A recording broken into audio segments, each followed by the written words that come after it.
Welcome to the Fantasy Football Garage. I'm Chris, the Candyman, and you already know what time it is. Tonight we're drafting best ball teams. I'm hopping right into a fast puppy. It's actually starting soon, and feeling pretty good. It's Saturday night, July 11th. It's hot best ball summer. We've got fast puppies, slow puppies. There's plenty of stuff going on in the lobby. I've got some slow drafts going. We'll make some of those picks later. Last night on stream, if you missed it, we talked about the best values on the board. We drafted 2 Best Ball Manias. We simulated the 2025 Best Ball Mania 6, and we ended up getting 8th in the contest. Unfortunately, couldn't take home the W, even with all of the hindsight. But then we drafted 2 more fast puppies. Tonight, we're going to be drafting some fast puppies and chilling. I just got off the golf course, played a round of 18, finished about a little bit over an hour ago. You know, back 9 was better than the front 9, I'll say that much, but had some fun. And yeah, if you're new to the channel, watching this for the first time, or if you're watching this later in the future, make sure you're subscribed. I'm going to hit 2,000 subs. Doesn't cost you a thing. Click subscribe, support the channel, come draft with me, get in the chat, say what up. We're getting better every day. And we're going to ship one of these tournaments this year. I think it's our year. We're overdue. We're ready to win because we've got everything we need. How we doing? We got Fantasy Monta in the chat, aka hashtag I know ball. Always got Jeff T in here. What's up, brother? Top value in the best ball streets is Chris the Candyman. Appreciate that. Appreciate it, my guy. Dude, I'm surging up. I said I was going to surge up during the Scottish Open, and I think I'm in 11th place right now. If I can surge up like 5 or 6 points ahead of the guy who's in 10th, I'll go from winning 1,000 to winning 2,000, and we still have 1 week left with the Open. So, feeling good. Also got some new thumbnails going, brand new thumbnail game, as the game's been elevated for my thumbnails on my channel. So check those out. Give me some feedback. Let me know if you like those or not. What's up, Putt Daddy? How we doing, brother? Good to see ya. We're drafting puppies tonight, chilling. Do some slow draft picks later, talking ball. It's been some World Cup matches going on. There's UFC fights going on, but it's time to draft, so we're getting after it. I'm in the 10 spot, about to make a pick. Zoom in just a bit. Monroe goes pretty early here. JT goes to the 8 spot. McCaffrey at 7. I'm gonna have my choice between Justin Jefferson, Lamb, or do I want to go like Ginty or Cook?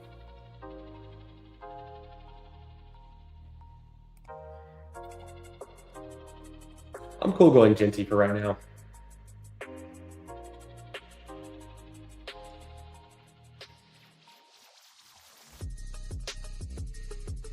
Wrong mic. Let's see. Could be audio settings.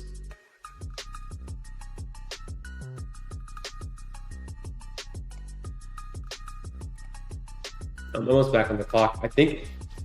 Oh, whoa. Okay. Yeah, wrong mic. I am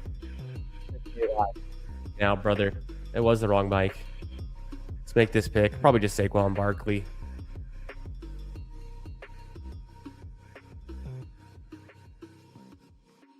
Saquon. Could have gone Chase Brown.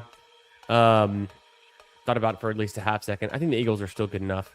Yeah, that's so funny. I changed my mic settings when I am setting up the stream, and it looked good to me, but it was the complete wrong input name. Appreciate that.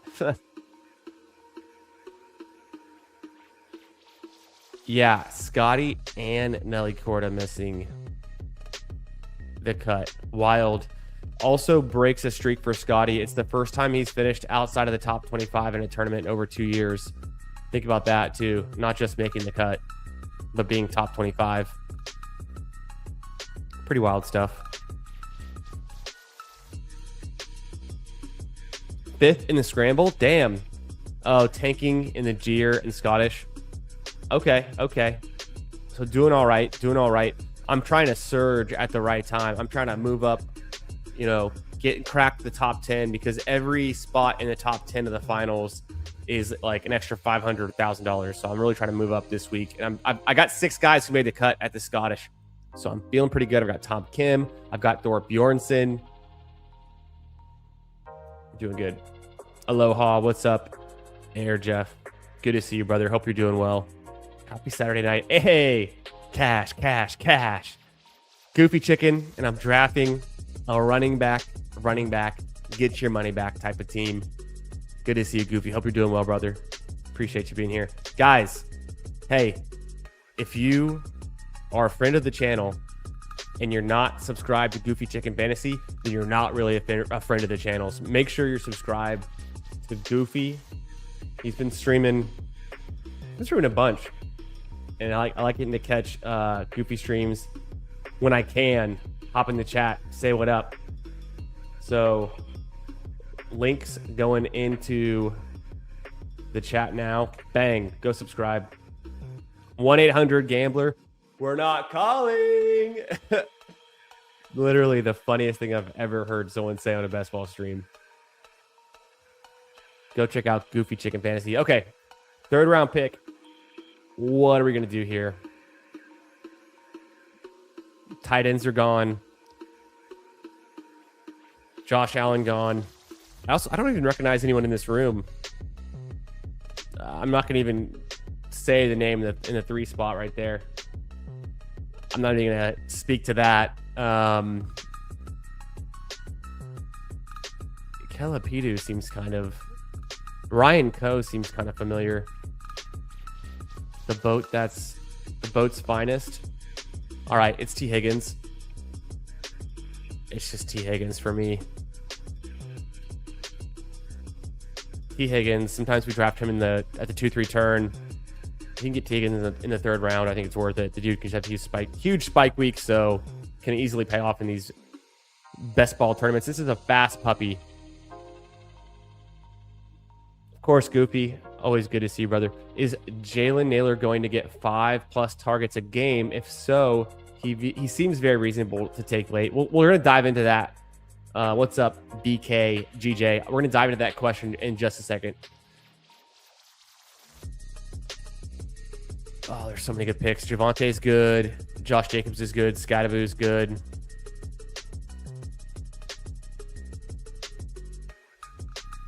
Am I crazy for not going Lad? I'll go Lad. People are so hyped on the Mike McDaniel Chargers offense. I'll kind of buy in some. Could have gone Javante or Scadavu there. Thought about it. Safer pick, but I'll go for maybe some wide receiver upside with McConkey. Without Keenan Allen there, maybe he can earn some more targets. Let me pull open...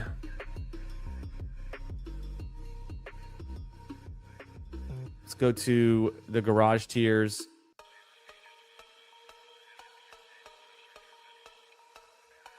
Okay.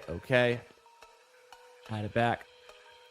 Let's go look. We're talking about all season long for Jalen Naylor. I'll find him and then we'll talk about him. New team, new situation on the Raiders. Comes from the Vikings. Last year, Jalen Naylor, here he is, way down on the list.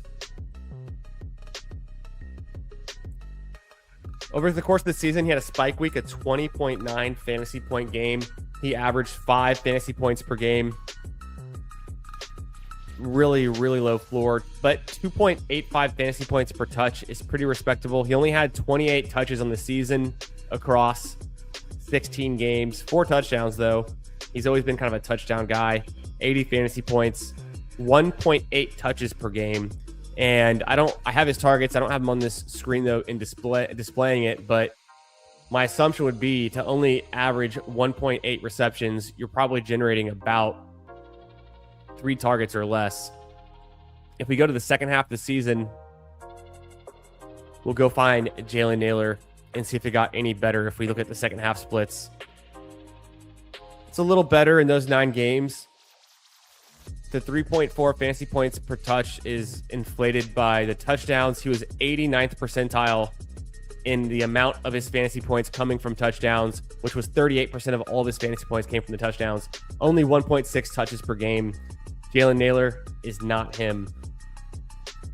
I get that it's a new situation. You have an opportunity to earn more targets. It's not going to be Jalen Nailor. The thing I'll say about this, we are drafting Jalen Nailor at the highest he's ever been drafted in best ball. Do you want to buy him at the peak? Do you think it gets better? Can he earn those targets? Or are we just buying a guy off of something that happened last season that he's not going to be able to replicate, that wasn't even that good? And I think he's overdrafted. I think Jalen Nailor is a borderline draftable player. I'll to the extreme. That will he matter for fantasy? If he hits in week 17, he'll matter, but I don't think he has a very good chance of being the guy you need in week 17. So why is he being so overdrafted? So I'm not really in on Jalen Nailor. I've owned Jalen Nailor in my dynasty league since he was a rookie. I drafted him in rookie drafts when he was a rookie, and I've held on to him. It's not like I've ever wanted to start him either. So I'm pretty out on Jalen Nailor. I'd rather take a swing on Jack Besh in the last round. Maybe a year 2 breakout. Something like that. You know, some leverage against the field for a lower owned guy. I just don't think Nailor can... This is the highest we're drafting him in the history of his career. Does it go higher? I don't know. Probably not. He has some touchdown upside. So it's not the worst pick. Back on the clock, 6th round. I got 3 running backs, 2 receivers.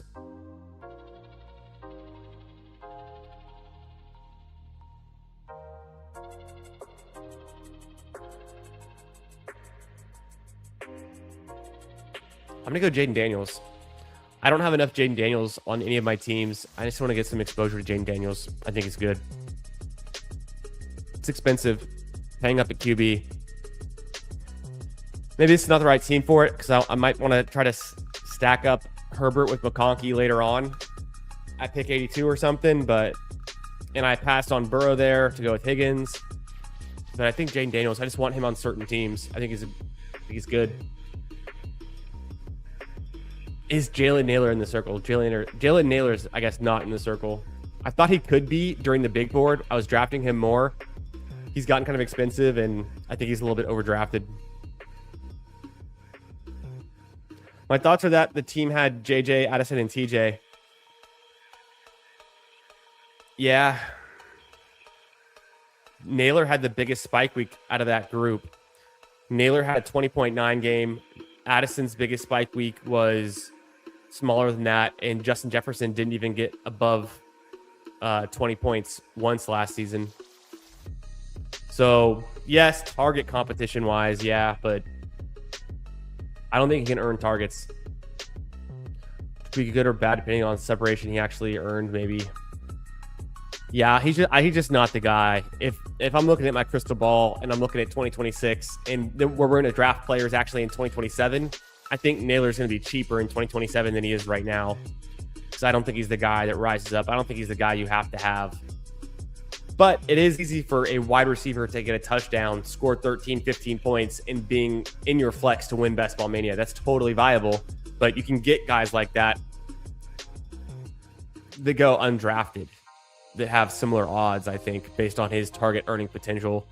Just because he's an assumed starter for the Raiders doesn't mean he actually will be the starter. Still have Brock Bowers there, Genty, Trey Tucker actually earns more targets, has bigger spike weeks. And then what if they sign Stephon Diggs? What if they bring in Debo? Nailor will get crushed with any kind of free agent addition. And so I think he's pretty fragile at his current price.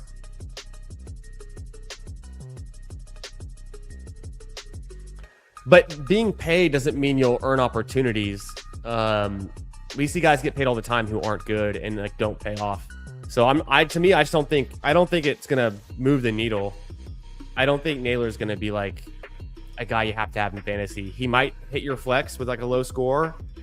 He's not gonna become someone we're drafting in like the top 10 rounds ever. He's just not that guy. No, Goofy, I thought about it. It's too damn hot in the garage. It's like the coolest day we've had in weeks because it rained a little bit earlier today and it was still in the low 90s. Way too hot in the garage. Not worth it. Not the right setup. No garage setup. I'm going to be here in the office. I'm going to do some improvements in the office. I'm going to be painting the back wall, hanging some shelves, putting some cabinets in, hanging up some artwork and whatever else. Who cares? Lighting is getting better. But no, not moving to the garage. Definite no on that situation. Just too hot. And just not the right idea. Kind of funny how optimistic I was at the potential of that. And then now that I'm here, I'm like, hell no.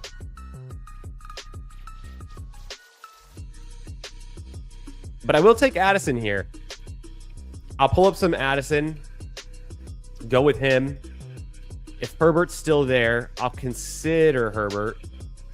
They have the same bye week as Jaden Daniels, so it's not the best matching, best pairing guy. Alec Pierce I would consider as well. Reed, Downs, Corum, Manungai, Dobbins. I kind of like the running backs in this range too. Before it gets too late, get a fourth.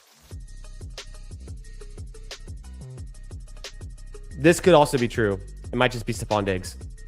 Okay, I'll take Herbert. I've got McConkey. Herbert at a little discount. 2 QBs of the same bye week. Very expensive QBs. No. This is not the team. This is not the go Jaden Reed or Downs or I'm gonna go Jaden Reed. This is not the team for Herbert. It's not a Herbert McConkey stack. This is a team where I have Jaden Daniels naked, and that's actually better. I don't want to be over invested in the QB capital. I need, Caleb and Hurts, too much draft capital. Bet on one of them. Lawrence and Purdy. I've done it. It's fine. It's still expensive, and that's a big kind of bring up on Purdy, but it's not the worst player to bring up. May and Prescott, I've done it. It's expensive. I think it's too expensive. We're trying to win this puppy. It's a large field tournament. Just take the expensive QB and be right. It's Jaden Daniels I need, and I don't need him with Terry McLaurin. Maybe I take him with someone later. Could be Diggs. Also could be Diggs. Bro, I don't even think that Kirk Cousins plays more than like 4 or 5 games. We do this every single year. We're like, oh, Drake May's not going to start until week whatever. Jackson Dart's not going to start until week whatever, and they all start earlier than you think every time. So Mendoza might as well project him for 16 games. What's the difference? When it's week 15, 16, 17, where all the money is, it's going to be Mendoza playing. There's not a chance he's on the bench. Kirk Cousins can still put up some big passing games. I'm not convinced. I just... Some guys have it, some guys don't. Some guys are replacement level. Jalen Naylor is completely replacement level. I don't even think his contract was that good. I have to look at it. It was more than I thought he would get, but I'm hearing Marvin Mims as a free agent going into next year is going to be earning 10 to 12 million a year, and he hasn't done much of anything. So the wide receivers just get paid. I'm not going to use that as a signal. Yeah, what's up, Sus? How we doing, brother? Nah, I'm out on Naylor. He's so overdrafted. The difference between Jalen Naylor and every other pick that's undrafted as a wide receiver is nothing. They're all $1 auction bids. The draft capital curve's flat. Naylor, I've had him in dynasty leagues since he was a rookie. He's never been starter worthy. Even last year, like he's okay in best ball if you got him for free. This year he's not free. It's the most expensive you'll ever get him. I don't think he's going to be a guy you need.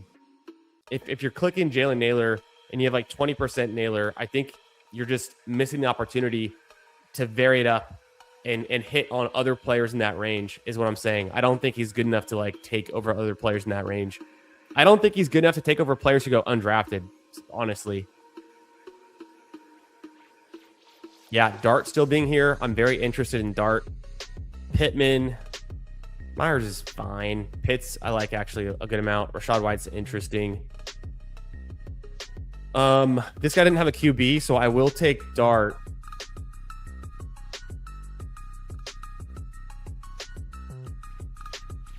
And then I'll figure out if I go tight end, which I think it's a good time to take a tight end.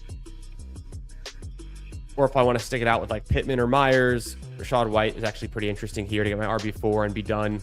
Yeah, Pitts goes. I saw that coming a mile away. Hopefully I can get Rachaad White here. Whoops. Standard stuff. Dowdle falling a little bit. Yeah, Rashad White goes. I am going to pivot. Also, Kittle went. I will go Pittman Jr. Ooh, do I want to go Golden? No, I'll go Pittman Jr. I thought about going Golden there for a second. I made my bet on Jaden Reed. And Love was off the board, so I can't like get a value double stack either. Through the first 10 rounds, I have a 2-3-5 build. I went Ashton Genty, Saquon Barkley, T. Higgins, Lad McConkey, Bashal Tootin. So I've got some year 3 breakout, 2 year 2 running backs. The veteran Barkley with the new OC Sean Mannion. We got Jaden Daniels in the house, healthy, hopefully becoming a star again. Former Rookie of the Year.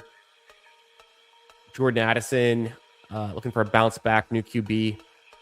Always been good. Been better in best ball. Speaking of better in best ball, probably Jaden Reed. Let's see if he can actually earn some more targets this year. Jackson Dart, I think, is one of the best values on the board. I truly believe that. I think Dart going to pick 106. And I mean, Bo Nix is a good pick in this range too. Bo Nix, Dart. The difference is Bo Nix is on a better team, but he's also a little bit banged up coming into the season. Hopefully there's no setbacks. I think they're both good values at QB in this range. Then I go Pittman Jr. So I have 5 wide receivers. I'm feeling good after starting running back, and getting my 3rd running back in the 5th round. I really usually like to have a 4th running back by now. We're going to have to kind of figure something out in these later rounds, what makes sense. And I need a tight end. We've lost, a couple opportunities to get a good tight end there, but I think we can get some values later. We'll be just fine. For instance, we were getting Pitts last year, like pick 155. So who's this year's Kyle Pitts? We got Hartman in the chat. We got Adam, nice and blunt. We got Wilson. What's up? Emo Cowboy, how we doing, brother? Always good to see you. Happy Saturday. Hope you guys are doing well. What's up, Hartman? Blue Lambo. Bang. What's up, Adam? The Garage Solar. When is StreamYard going to start like showing the YouTube emotes? Lame. Good to see you, Wilson. Hope you're doing good, my friend. Thanks for being here. Did I start the YouTube poll yet? I don't think I started a YouTube poll.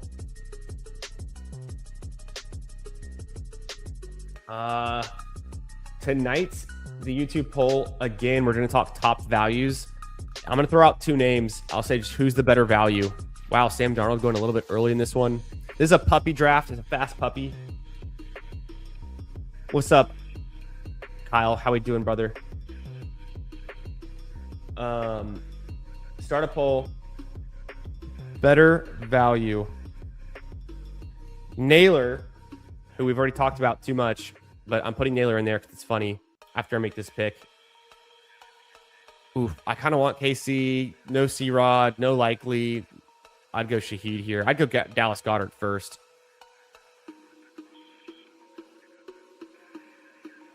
Dallas Goedert first.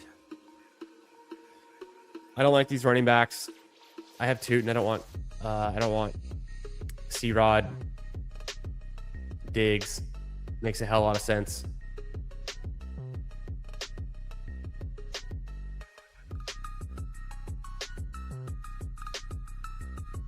No obvious stacking QB options here.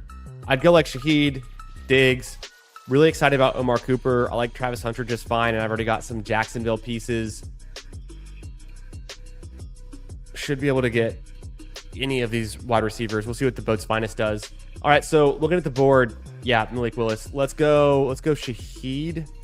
The only reason I'm thinking Diggs, though, is he might go to Washington, but also he might not play. There's some weird stuff going on. I got a bunch of Shaheed.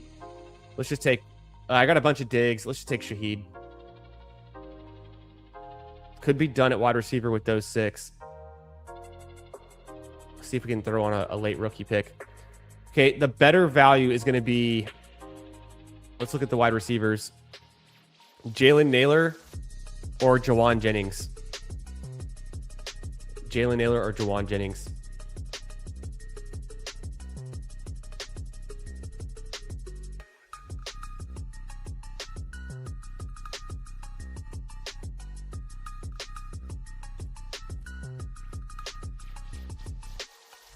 So vote on the poll.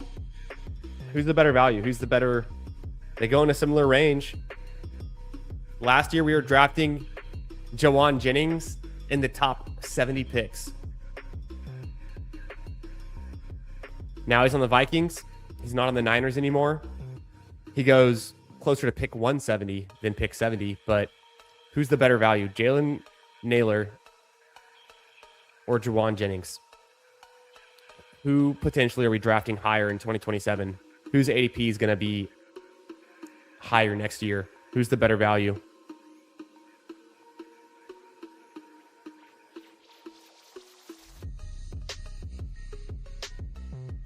Yeah, this is so true. Yeah, the week 7 bye is crazy. But maybe, get fancy with it. Do something that's a little bit lower owned, you could argue. Good to see you, Emo. Emo, I think I might have mentioned this last night. I don't know if you heard, but bro, I had some Lupe tortilla takeout last night, and it was excellent. Shout out. Just saying, the two most people who would be coming off of a DFS background, he stands out. I don't know what that means. I'm just saying that to most people who would be coming from a DFS background, he stands out. Naylor stands out. Yeah. I think we're already at the point in this draft where it's like every pick after about 140 are $1 auction bids, maybe 2 if you want to get your guy. And so the difference between them and anyone who's undrafted is essentially nothing. And so the odds they hit spike when you need them to. The frequency of the spikes, like, they're all going to be very similar. They're not going to be consistently high floor or high ceiling guys. And so the odds there, the guy you need is going to be, we're drafting 200 players. There's another 100 players that are draftable that are going undrafted. And you could argue the last 50 players we draft could be swapped out for another 50 players, and there's no difference. It's kind of what the point that I'm making. So by taking the undrafted guys, by scrolling down, you get leverage on the field in these large field tournaments. There were so many players who were going undrafted last year who would have won you Best Ball Mania. Christian Watson, Bill Krosky-Merritt, to name a few. Trey Tucker, though, interesting, but I don't need a wide receiver here, so I'm going to push. Jonah Coleman, I think, is fine.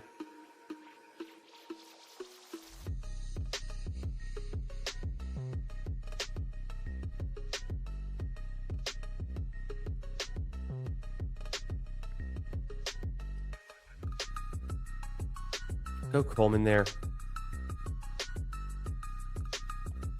He's fine. I don't love it. Really hard playoff schedule. 3-headed monster backfield. I'm taking more Dobbins than Harvey as it is, but I've been starting to draft Jonah Coleman. I'm not out. I don't really see the path to touches for him. So it's more of a late season thing. I will take Kenyon Sadiq. Bang. Easily could be a guy who's an incredible value, rises a ton in draft boards. Maybe next year we're taking Kenyon Sadiq at pick 66, at pick 100. Even at pick 140, he's rising up. So Kenyon Sadiq can be that guy pretty easily. Tank Bigsby, good click there. I don't mind the Brian Robinson click. Brian Robinson was a top 90 pick last year before he got moved to the Niners, which still hadn't happened yet 1 year ago. And now he's on his third team in 1 year's time. The Falcons. Hawkinson win. I like the Hawk pick.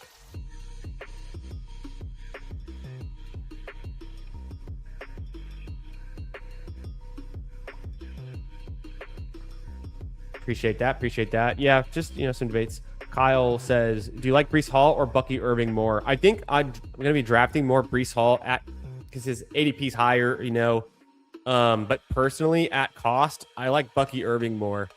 I just can't get there on Breece Hall. He's just such a letdown every single year in fantasy. He's not that good. Doesn't score enough touchdowns. He gets all the yardage. He gets the touches. He doesn't have big spike weeks. We'll go back to the garage tiers.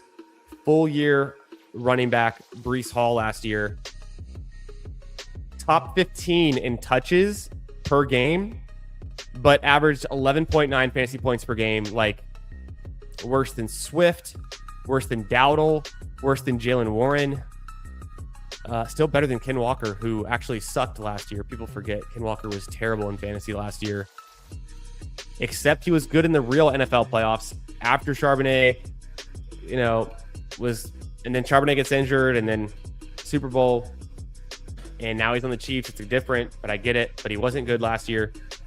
Breece Hall had one good spike game, but the lack of touchdowns just kills him. He had decent yardage, pretty good yardage, not bad at all. But the lack of touchdowns,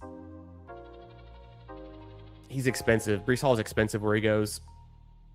You got to hope the touchdowns bounce back in a big way with Geno. Naylor or Mooney feels fair. Yeah, Naylor and Mooney are the same guy in my mind. There's no difference. Mooney's actually been better in his career, though, when healthy. Yeah, Lupe was so good last night. We got a pound of chicken, half pound of beef, bunch of chips, and of course, and then also their jalapeno sausage, pretty good.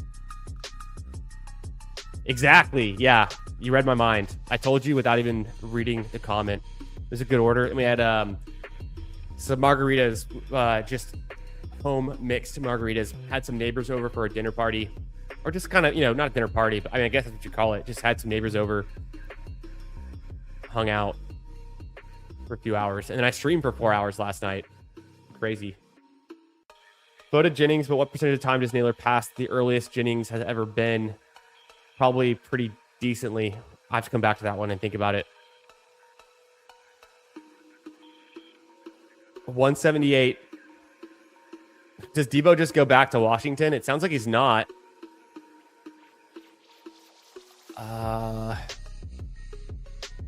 Not in love with the choices.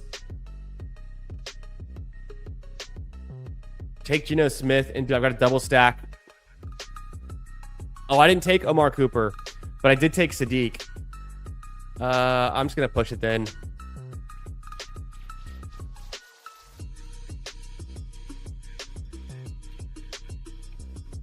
We do some Dylan Sampson. I thought I had Omar Cooper. I didn't draft Cooper on this one. I always draft Cooper. I took Shaheed. Yeah, and then Cooper went. Okay, well, that's funny. I thought I had the double stack. I at least have Sadiq. It's still not a bad pick, but I don't even know if I need 3 QBs. I might just try to thread the needle with Daniels and Dart. Pretty expensive picks. Yeah, what's up, Chris BCB, New York Jets fan. How we doing, brother? Always good to see you. Tight ends. Do I want to... I got the natural bring back from Daniels with Tootin. I don't have any Cowboys.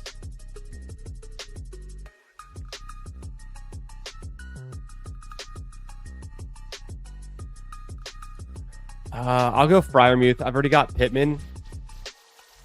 Freiermuth makes sense to me. Team stacking. Pittsburgh a little bit. I go Terrence Ferguson, more unproven, more your true breakout upside kind of pick there. Done it. Tight end could be done at QB. Probably go at least one more wide receiver. Could take one more running back. I also feel like I don't need to if Genty and Saquon just hit. So could take another tight end. Could take another receiver. In addition to, like, I know I'm going to get at least a 7th receiver, but luxury pick. There goes Geno. Could do the thing I was doing last night. Just throw on Michael Penix in the last round. Completely unstacked, but just a good value.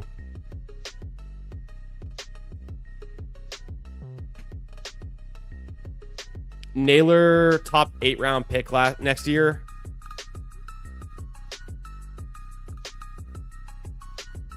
That would be like his 1% outcome. You have Ricky Pearsall's not even going in the 8th round. Michael Wilson just had an extreme breakout. He doesn't even go in the 8th round anymore. He's been falling. 8th round, Xavier Worthy goes there. Like, good quarterbacks go there. Naylor would have to have an incredible season because even if he had an incredible season like we just saw Michael Wilson have, people would still doubt him. He would still go in the 9th round. Jacoby Myers has been solid. Pittman's been solid for years. They're going in the 10th round. So Shakir goes in the 10th round. Dobbs goes in the 10th. Things will change next year, but like I think Naylor's more likely to be undrafted next year than to go where he's currently going.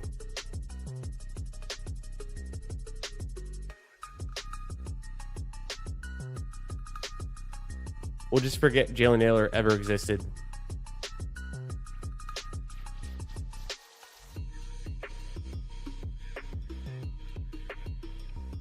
Yeah, this is kind of how I feel. I feel like Naylor's just, he's had enough time to prove he could do anything and never really mattered. He does catch some touchdowns though, so like he is better in best ball, but in managed leagues and dynasty, he's useless. Appreciate the kind words, Chris. Hope you're having a great night, man.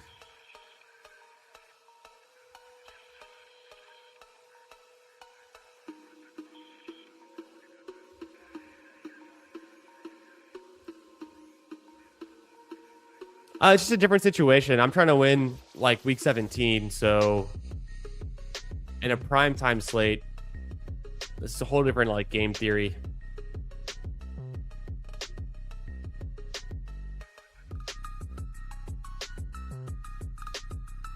I mean, Michael Mayer gets drafted in the 18th round. He might be more useful than Jalen Naylor.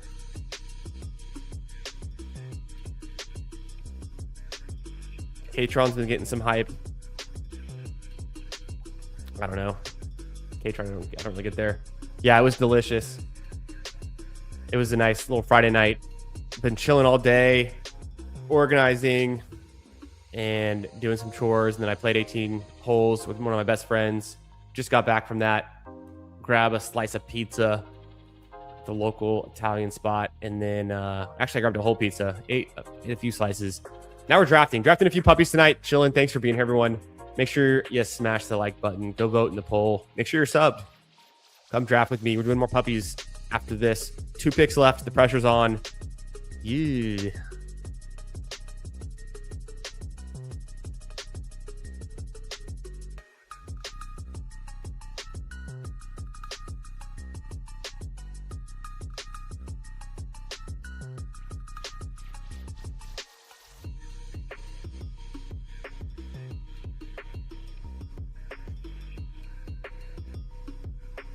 Thing about, I mean, Darius Slayton is just like lingering around. Mooney's had some upside though. He burned me last year.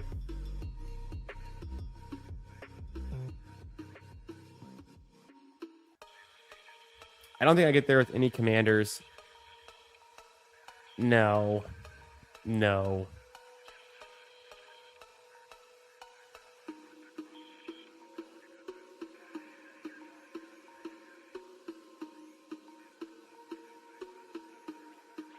Dang, let me just throw in a rookie upside swing. Caleb Douglas. Could he be interesting?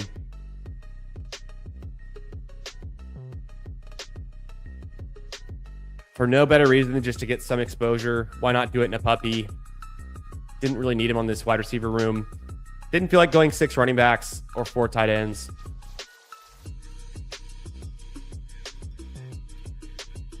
Would have been Theo Johnson.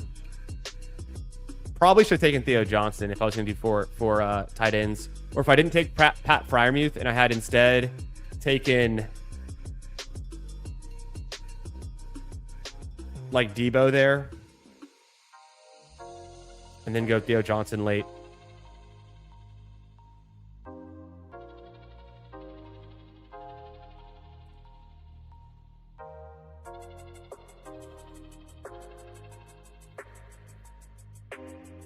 Tucker Kraft being undervalued? He could be. It's hard to know with tight ends, and except for like the top tight ends, it's hard to know. The middle guys changed so much. I mean, we saw Dallas Goedert smash last year, and he's going cheaper this year than he was last year. I think he's one of the most undervalued tight ends. I have a ton of Goddard. I had a ton of him last year. I have a ton of him this year too.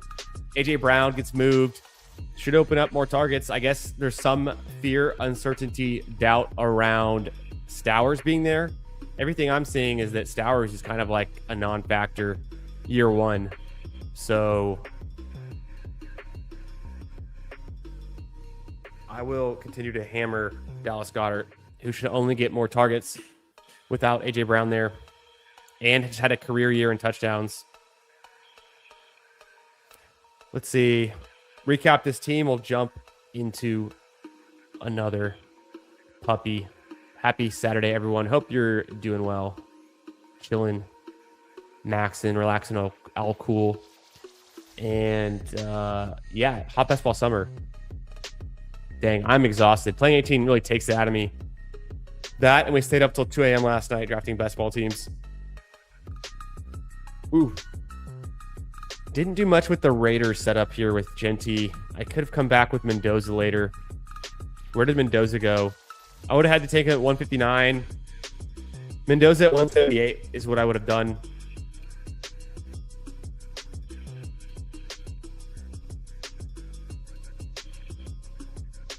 Yeah, Wandale and PPR is really interesting. I'm curious to see how that target share splits up between Wandale, Carnell Tate, Calvin Ridley, Shamir Adike, who's like no pushover. I mean, he set the rookie record for scrimmage yards all time, so that's pretty impressive. So I'm really interested to see how the Titans target share splits up.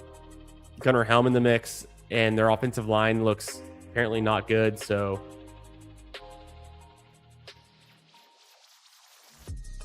yeah, that's the thing. That's it. I mean, sometimes guys who are not that good for fantasy can be the guy you need in a week. It's so true, especially because at a high level, like all of these guys are still professional football players. So any given week, you can have a guy that just goes off, right? And Dante Moncrief is such a funny name. I remember when we were drafting Dante Moncrief in fantasy football, I feel like we were always overdrafting him after he had a little bit of success.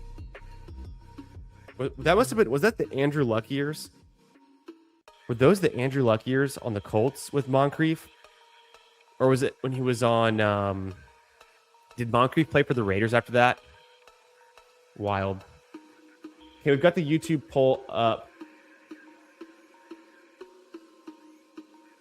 Let's see. It's pretty evenly split right now. I'll let it hang a little bit longer.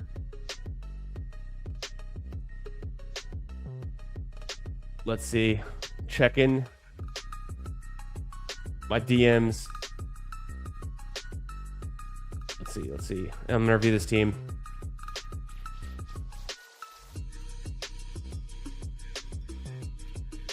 Yeah, Emo, that sounds good.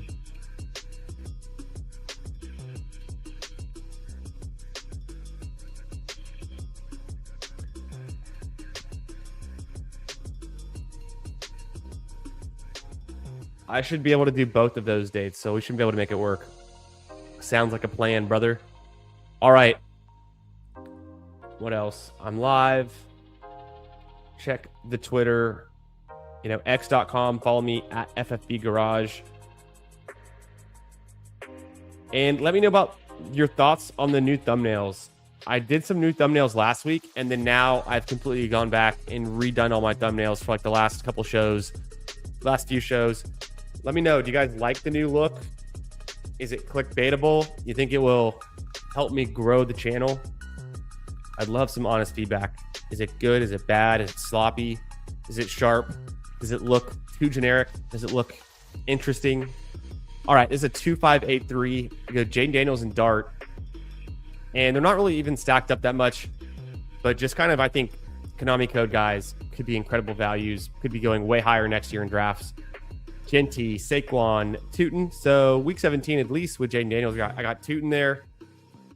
Jonah Coleman, some rookie upside at running back, but I don't really see a path for touches for him. So I don't know what the thesis is there, besides the fact the Broncos could be really good, and Dobbins always gets hurt. And he has some pass catching upside, good size at least. Dylan Sampson, just a late flyer. Higgins, McConkey, almost took Herbert. Kind of glad I didn't. Addison, I pulled him up a little bit.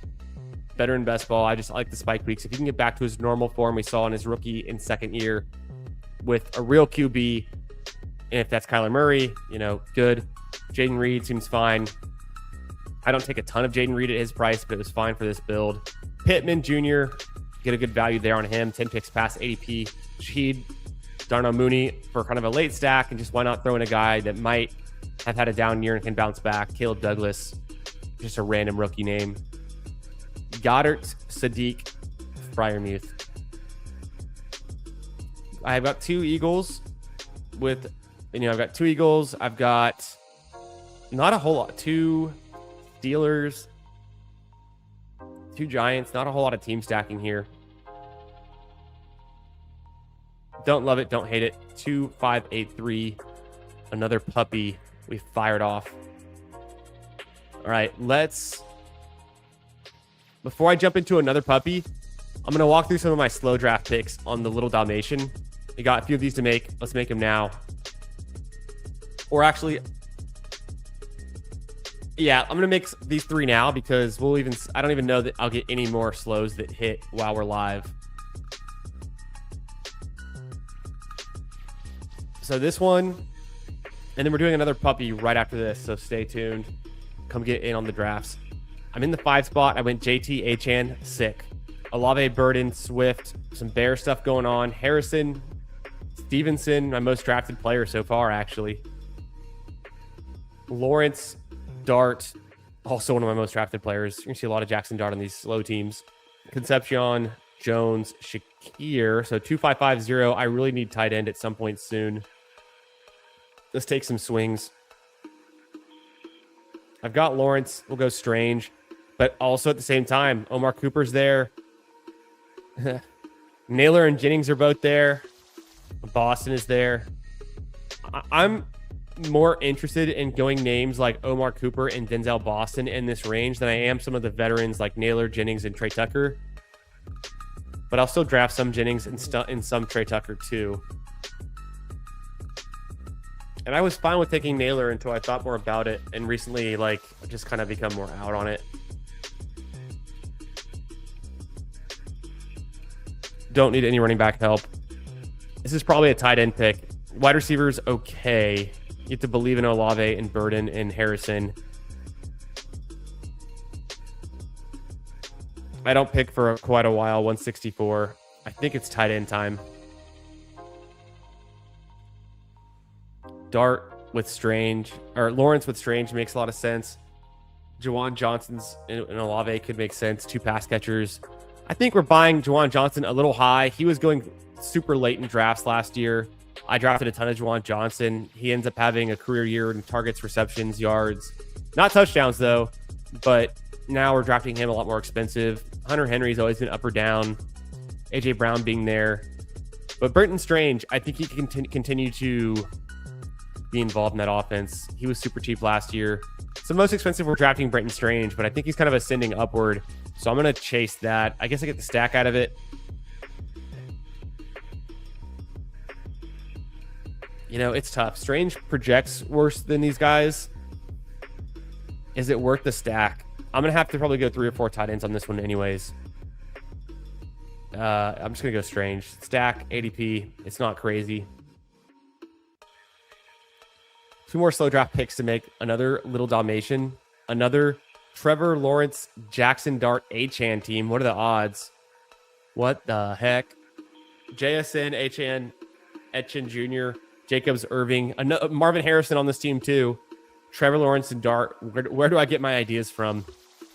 I probably am so confused drafting this late at night most of the time, looking at my phone. I think this team is that team. They're both right the same spot in drafts. Strange is already gone. Similar pick to make here. Kind of funny. Oh, Daniel Jones, easy click.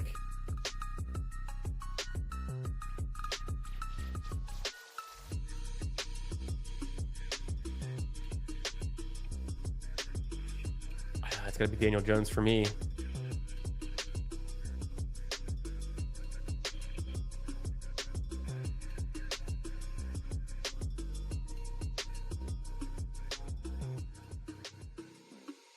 Yep.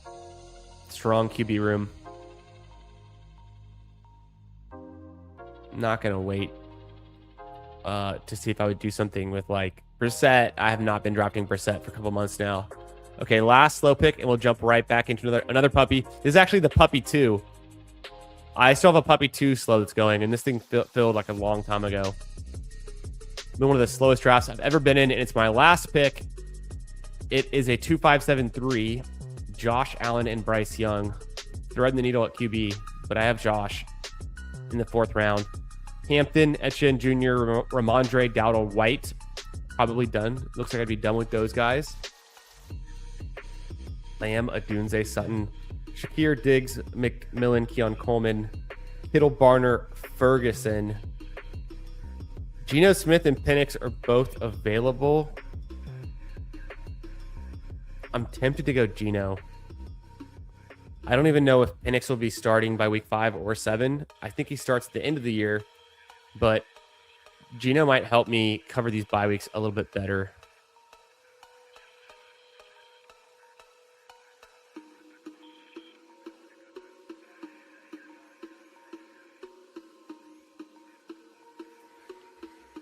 Yeah.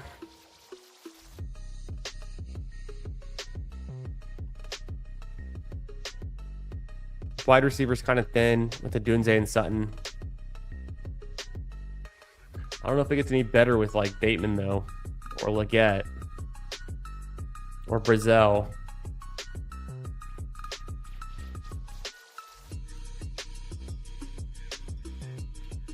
Yeah, what's up, Bayou Bengal? How we doing, brother? Good to see you. Hope your streams have been going good. Hope your drafts have been killing it, man. Always good to see you. I'll just go Geno here. I don't really have a... It's just kind of a value pick. Just a value pick. Give me another extra QB. All right, we're going to draft another fast puppy. Let's get right into this. I'm going to count down. I'm going to join from my phone. I'm going to count down from 10 to get y'all in, starting now, right? So 10-second timer. Fast puppy now. Go ahead and join. I'm going to join in like 5 seconds. 3, 2, clicking in on the phone. 9 more to start. Sorry if you got in the underflow. Usually it's pretty close.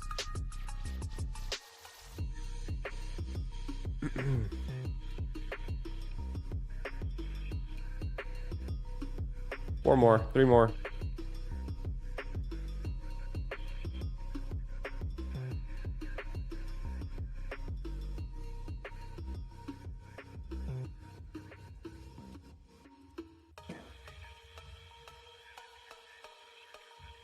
All right.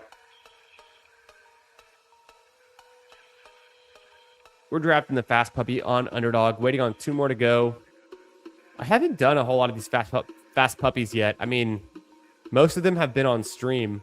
This is probably like the 5th one or 6th one. Yeah, this is like the 5th one.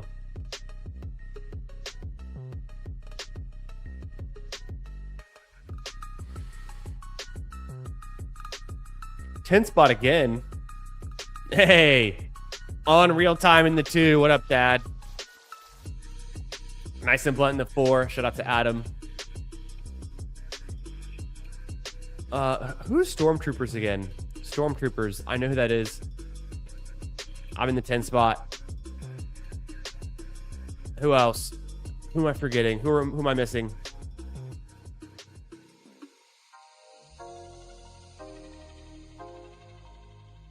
Ten spot again. I went Genty last time.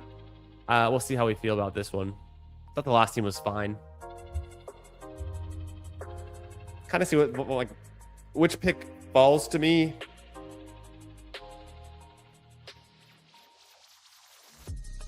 The days of getting a Amon-Ra St. Brown at pick 10 are so far gone.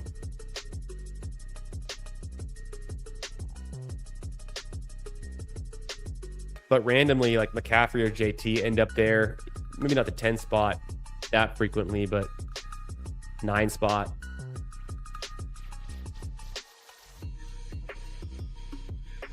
I've gotten a lot of pick fours lately. Don't like it. I mean, you're still getting one of the top two at the position. You know, I like my Puka teams just fine. 5 spots where you have to make a decision. Do you go with JSN? Do you pull up one of the running backs?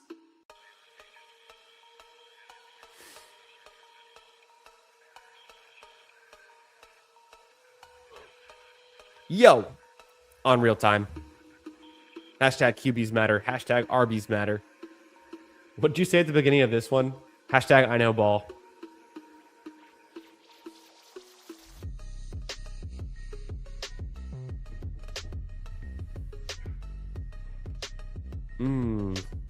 No Monroe for me at the 10. It's not my lucky day. Adam, I played 18 tonight. Front 9 was pretty bad. Lost a few balls off the tee. The course was really hard. A lot of dog legs, sharp, narrow fairways, not a lot of forgiveness if you don't hit the fairway. Aligned with houses on both sides for almost, like, I would say a majority of the holes. Jefferson. I'll take Jefferson because I'm interested to see who I can pair with him with at running back in the second round. But the back 9 was great, at least for me. I had an eagle putt that I missed by like a foot. I just missed left and rolled past the hole by like a foot, but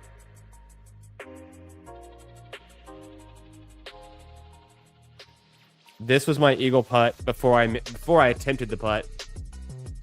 I don't know. Then it didn't really show well on phone camera. You can see the ball at the front of the green. It was a par 5. Hit my first drive.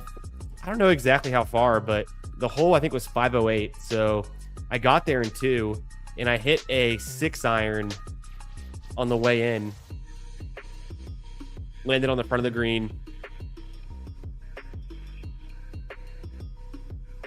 Barkley, Achan. I just took Barkley last draft. I like Achan. We could do Hampton. I'll go Hampton. Let me go Hampton here and just go with the youth movement. So then I have my eagle putt, miss it barely. It was hole 16. So I shot a 42 on the back 9. It was better than the front 9. I'll say that much. Not bad all around. First day playing 18 in probably 2.5 months. So good to get back out there.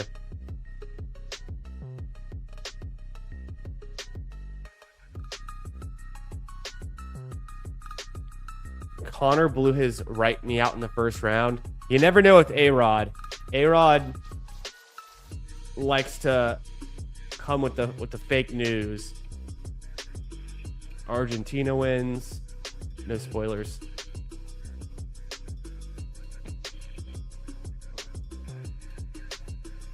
It looks like he's telling the truth, though. I'm on ESPN. Knockout. Max Holloway wins. 3 minutes in, 4 minutes in. Blew up his knee. I'll have to go on Twitter and look at it.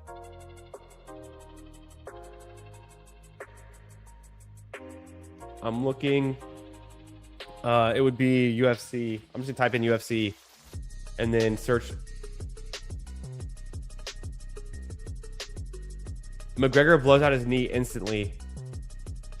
He did the Aaron Rodgers thing when Aaron Rodgers was a Jet. I don't see any videos of it yet. Oh, here's a video.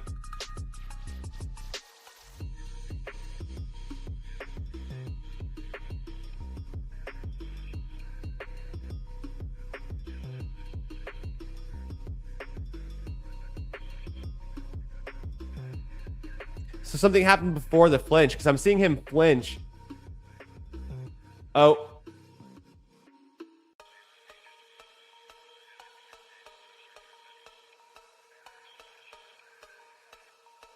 Wow. I'm watching the replay. I'm so confused. He blew out his knee. Oh. Yep. He did some kind of weird flying kick thing and blew out his knee as he tried to land on it. awkwardly, and then he tried to fight through it. Okay, well, we'll watch the highlights later. Also got to catch up on my Scottish Open highlights. I'm doing pretty well in the big scramble. I'm cracking the top 10, trying to push to get in the top 7, I think is possible. We'll see how next week goes. Maybe I can get a top 5, but realistically, just trying to stay in the top 10. There's always a chance I fall back out next week and bad performance at the Open, end up top 15 or whatever, but there's a flat payout between 11 and like 20. It's all $1,000. If I can get top 10, it's 2,000. Then you either add 500 or 1,000 every spot you move up. I think it's 1,000 every spot you move up, and then it starts to get double. Max wins. Yeah, it was good golf. Any golf is good golf. 100% agree. Yes, got lucky. Humbled on the front. Off the tee was terrible. Figured it out on the back 9. Crushing drives. Bombing it down fairways. Had some good par 3s. Bogeyed almost every hole. And then had a few pars. I guess I only had that one birdie. It was an eagle attempt, and it ended up being a birdie, but I don't think I had another birdie on the back 9 or even the front. So not like a huge birdie day. Just even honestly, only like so many pars, like just a ton of bogeys, and nothing crazy. On the front 9, some doubles, which is pretty sad, but anytime I hit a ball OB off the tee, I mean, you're trying to save for bogey at that point, essentially. You're lying 3 in the middle of the fairway on a par 4. It's a dogleg right on a hole you've never played, on a course you've never been to. So it was an adventure. It was fun. Great golf. Good times. And not too hot out there. Actually pretty nice. We teed off at 5. We were done by 8:25. Doesn't get dark here until 9 p.m. So picked up some pizza on the way home from Frankie's, my little local spot. Tragic. That sucks. Yo, what's up, B. Fred? In a home redraft league where we get to pick draft pick trade, I have the 1 and 2 overall picks. I'm all in on Gibbs, but Bijan makes me nervous at 2 because I agree with your thread. Do either do Gibbs and Bijan or Gibbs and Chase? I'm on the clock here, and then we'll answer that one. Let's see.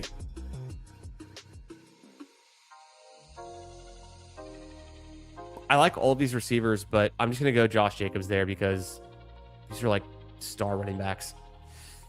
No, I mean, and thanks for reading the thread, brother. Appreciate that. I still think Bijan is a good 2 overall pick. Even if we look at what he did last year, and this is getting just kind of hyper-focused on that result. His results from last year. He had 20 or more fantasy points in 8 of 16 games last season. That's incredible. He was averaging 20 points a game, half PPR. That's incredible. Gibbs was down at like 19.4. Gibbs had some bigger spikes. Bijan still had some big spikes.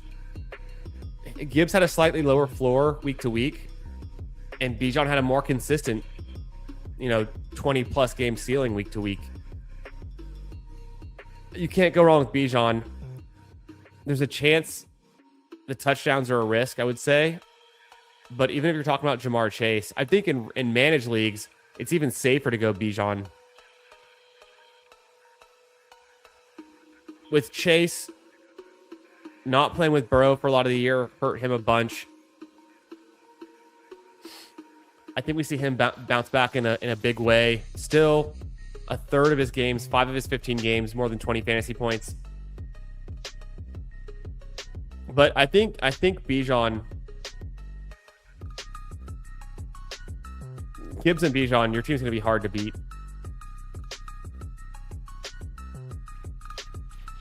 You can make it up later at receiver, I think.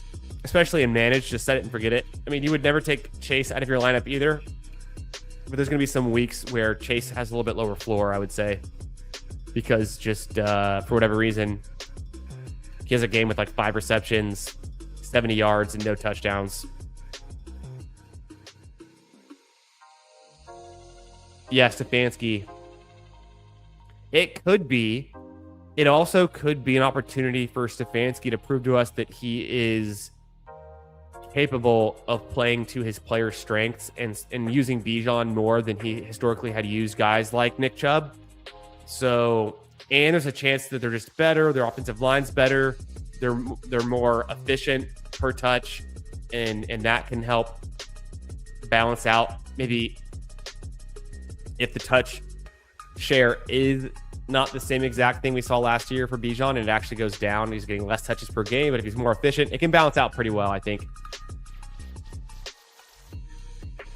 Yeah, the touchdown equity could be concerning, but that's not a reason to like not take Devon Achane either. I'm super in on Devon Achane this year. The most explosive rusher in the NFL last year, the most explosive runs, #1 in juke rate.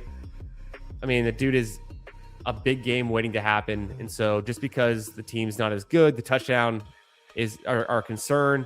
Yes, that's a fair case, but I still want the most talented players regardless of situation. And situation matters, but like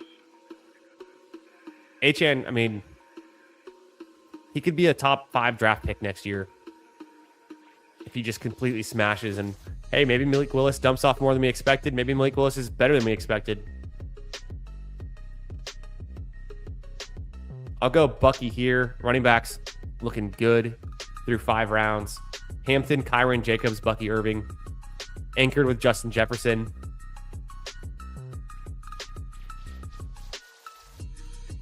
Could be a hyper fragile. I've got the bye week overlap at week 11 with Kyron and Jacobs, but Hampton and Bucky can probably hold it down.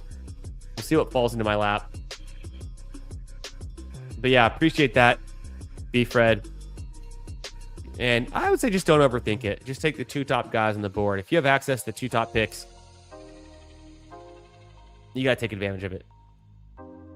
But you're right to, second guess a little, because there's been years like last year where Jamar Chase is the 101.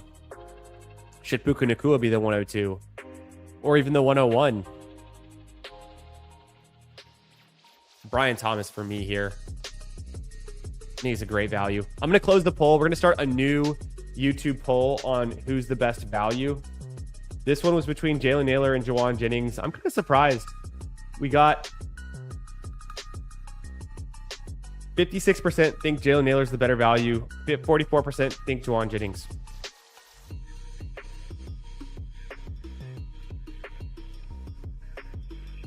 Let's do a new one. Let's start a poll. Better value right now. We're going to do... I want it to be someone we haven't drafted yet. And it's going to be running backs. Quorum or Monengai?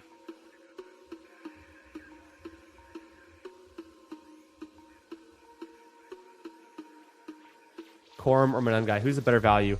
And I'll probably close this one pretty quick because those guys are all going to get drafted in the next 5 minutes, in the next 2 rounds. So we'll do a quick vote there. If you want to jump into the vote, make sure you smash the like while you're here. Make sure you're subbed to the channel. Support the channel. Got a goal to hit 2,000 subs before the start of the NFL season. We're doing some channel improvements. We got some big things lined up. Yeah, let me know if you like the new thumbnails. I went back and updated the thumbnails for the last few streams, and that's the way we're going with it into the near future until things only get better. But any feedback on the thumbnails, if you like it, think it's too generic? Is it too flashy? Is it not flashy enough? Is it just right? Does it look clickbaity? Does it look too clickbaity? Does it look interesting? If you were a new viewer on the channel and you saw that thumbnail, would you go, dang, this is badass? Would you click, scroll right past it? Would you click? Would you come sub? Trying to grow the channel, get better every day, draft better teams, talk some ball. That's what it's all about. Having fun. Saturday night. It's July 11th. What else are you going to do? We're drafting basketball teams. Sleep when we're dead. But also, I'm pretty tired. 18 takes it out of me. I can feel it a little bit right here in my shoulder right now. Yep. I just turned my wrist like I'm following through. I can feel that the muscles in my shoulder just on that rotation. I had some nice approach shots today. I am my better part of my game is my approach play. Anywhere kind of 70. I mean, honestly, today I had some nice shots around 75 yards, and usually that's where it starts to get sketchy, but 90 to 140 out, I'm pretty good with it. And then today I hit a few greens from further than 140 out. I was hitting greens from like 150, 160 on a few of these par fours in the back nine. There were so many dog leg holes on this course. The par four would be like 380 yards or 350 yards, but it'd be such a dog leg right that you can only hit your tee shot like 200 or 220 before you're off the edge of the fairway and into like the forest or down into a creek or a lake or something. So we had a lot of like second shots on the greens where you're playing from, you're still like 150 plus out a good amount of the time. This is interesting. Didn't hit necessarily any great 3-wood shots today. Had a couple 3-wood shots and nothing to write home about.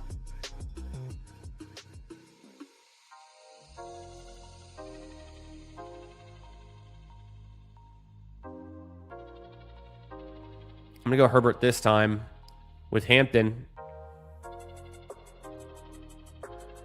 The Lawrence thing, like Adam was saying, it's such a there's such a conflict to like, oh, don't draft a week 7 bye. At the same time, I wouldn't mind it.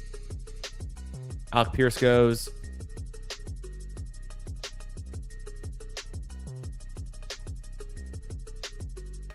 There's still some wide receivers I like later on that I can feel good about. Double tapping QB here, though. Is that the move?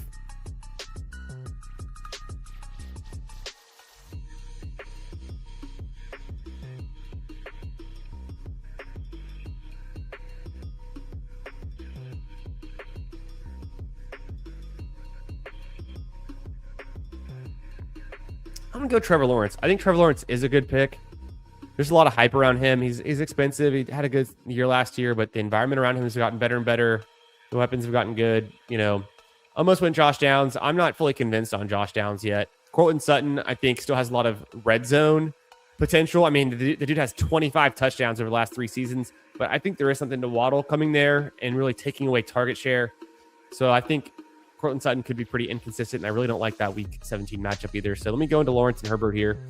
Double tap QB, which I just talked about in last draft. I was like, it's kind of expensive. I don't usually do it. And this time I do it with 2 QBs that have the same bye week. So I'm almost certainly taking a third. And it's not going to be... I guess that's it. All of the week 7 bye guys are already gone, but there's a lot of good ones. I'm okay pushing wide receiver and tight end. There's other values to get. Yo, what's up, PPR? How we doing, brother? We got Vegeta, Super Saiyan 4. My man.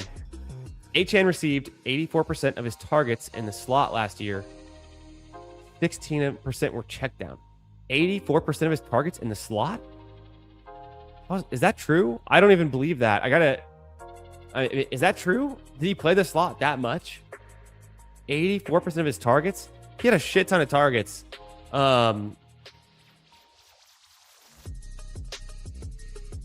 He had 100 receptions, didn't he? Or is it 80? That was 67. What am I thinking? Maybe I was thinking targets. Where do we get his targets? 85 targets.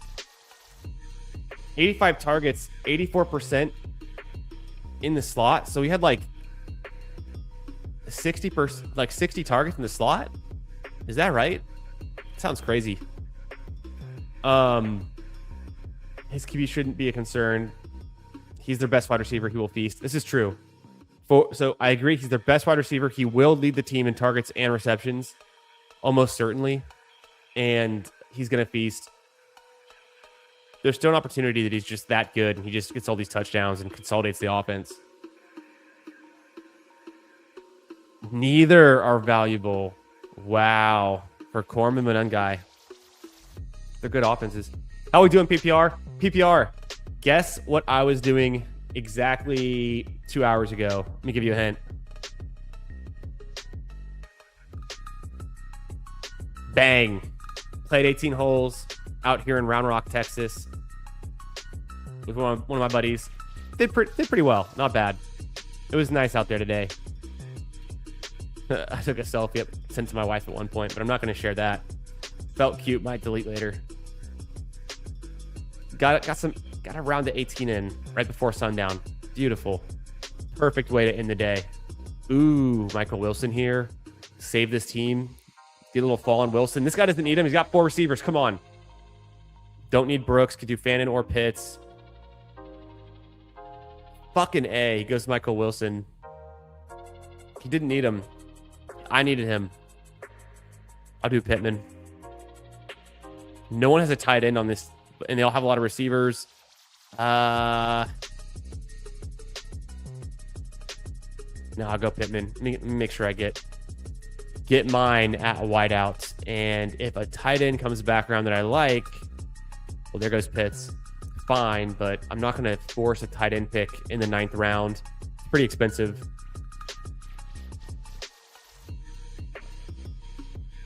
Could Brooks be a guy? Okay, Rachaad White goes. Golden, I like.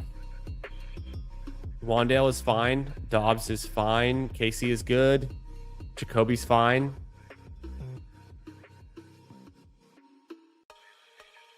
Jacoby makes sense for the double stack.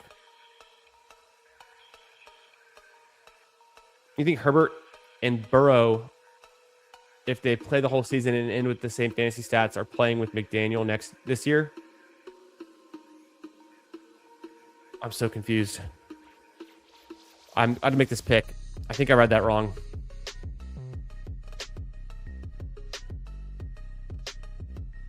I'll go Fannin. Fannin's kind of fun.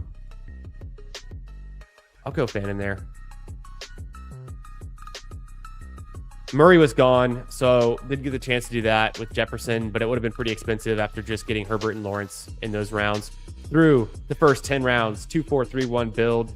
Jefferson, and I just smashed the gas pedal. Went Hampton, Kyron, Josh Jacobs, Bucky Irving. Got Brian Thomas. I decided to do Herbert this time with Hampton. I got Lawrence with Brian Thomas. And then if Michael Wilson would have been there at pick 106, would have been nice. Pittman's a fine consolidation prize for my wide receiver 3. Take Fannin in the 10th round. You know, I considered Pitts or Fannin at the 9. If both of them would have got drafted by the 2 teams, I wouldn't have been heartbroken. I would have just taken like another receiver probably.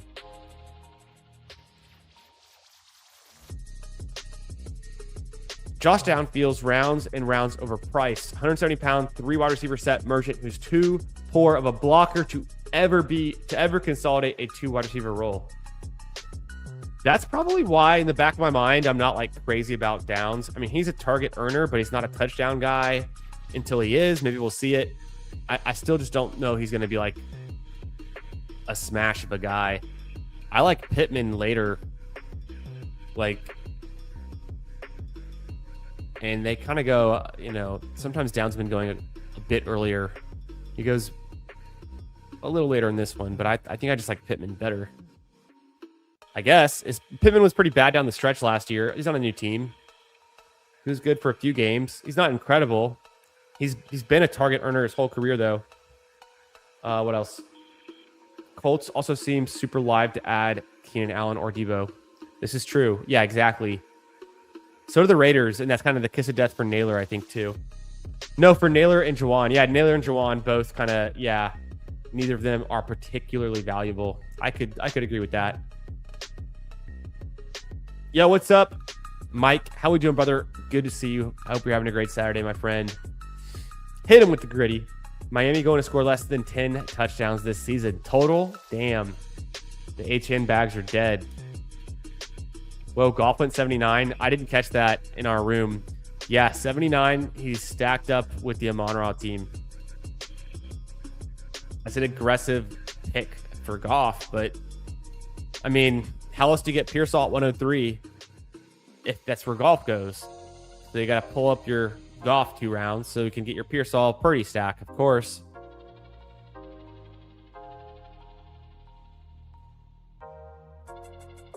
Least amount of touchdowns in a season. It could be. So Mike, not a big Malik Willis believer. I'm just a big Achane believer. I think he's good. So I'm going to keep drafting him. 130 Higgins. Fine. Coker, Shaheed, Diggs. I think similar, maybe better. Is this a Higgins team? Is it a Coker team?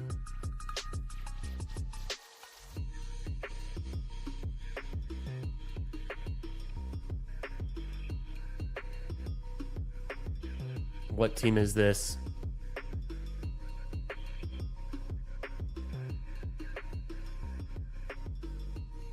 Bang, went Coker. That playoff game against the Rams just stays in my mind. I think Carolina offensive line could be good. Offense can be all right. T-Mac's pretty interesting. Coker's pretty interesting. You can get Bryce Young so cheap. Bryce Young had a career year, and he's going largely ignored in these drafts. Easy late stack option. Goddard goes. I like the Goddard pick. 135 is where I'm cool with Shaheed or Diggs. We'll throw in Diggs this time. Didn't do it last time. Took Shaheed instead. Travis Hunter or Omar Cooper.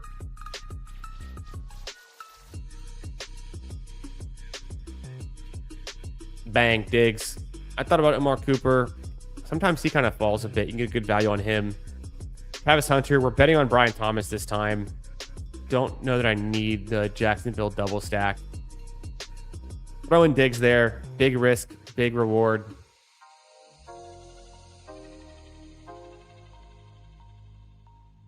Yeah, damn. Okay, I somehow did not catch this, Vegeta. I'm impressed. 143 slot snaps. That's got to be like 15% of his snaps. That's a lot. That's crazy. If this is also true, I believe everything else you're saying, but it's all blowing my mind. I guess I need to look into that more.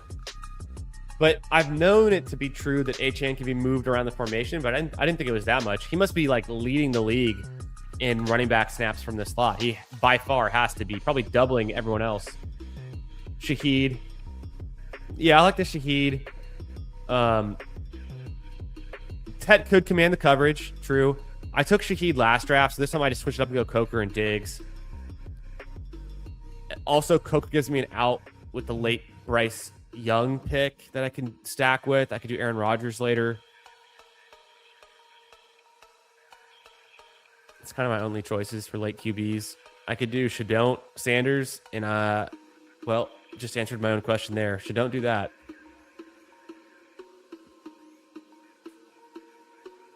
Panthers for tight end. Yeah, is it going to be Mitchell Evans? Is it going to be Tommy Tremble?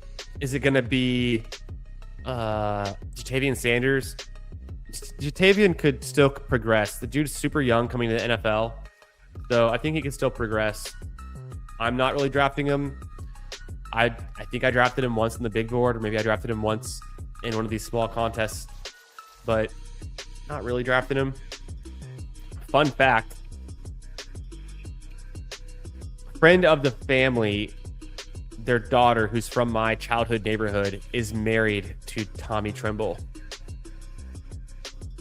Random.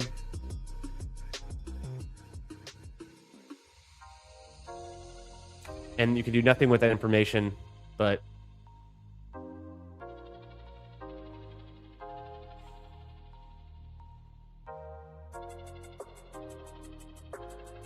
I technically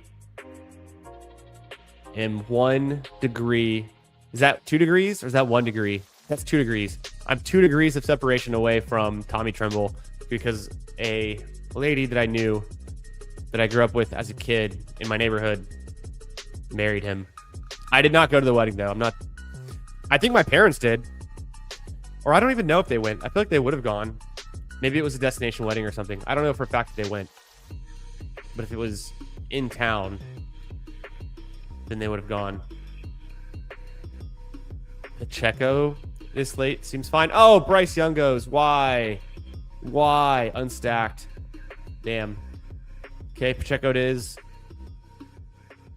Strange again or Hunter Henry. Boston.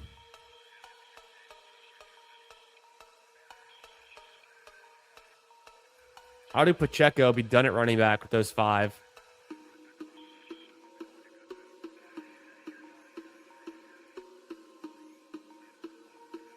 Do I want to go Mendoza, Rogers, Gino?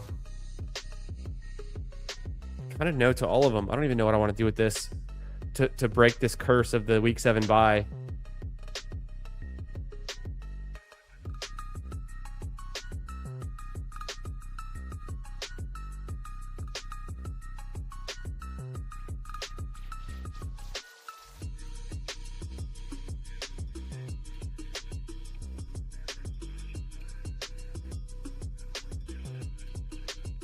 I will take Trey Harris.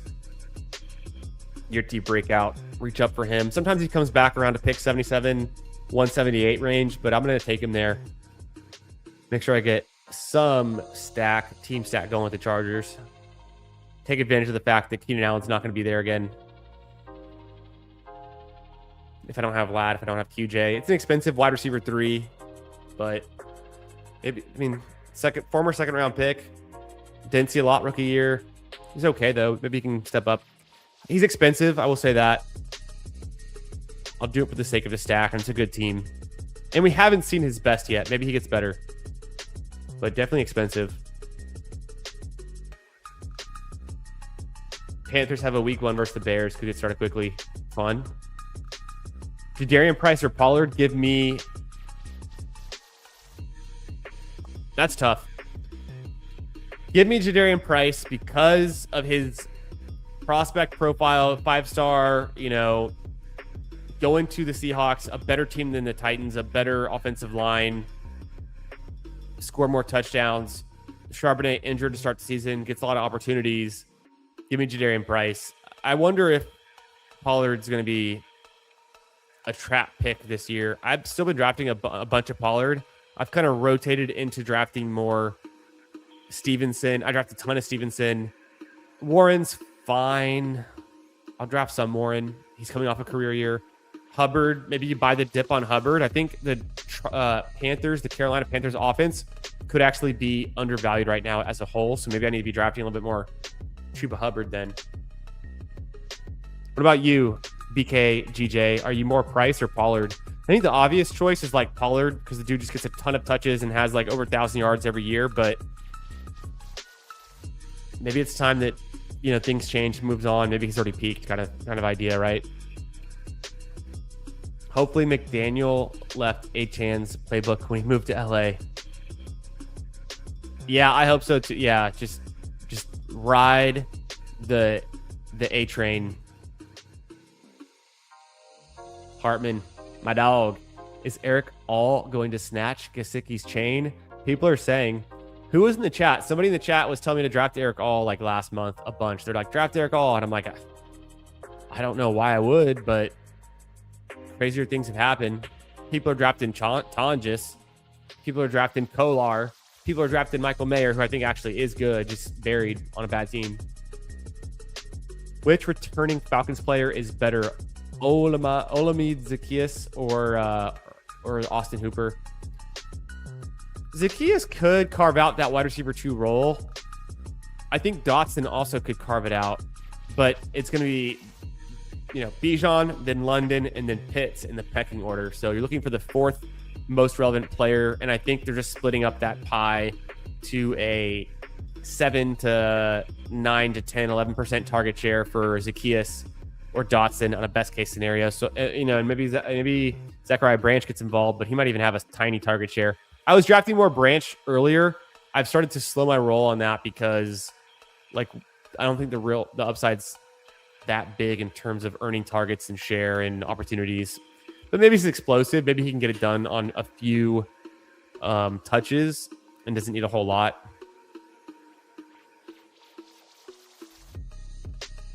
Oh shit, week 11 bye. Well,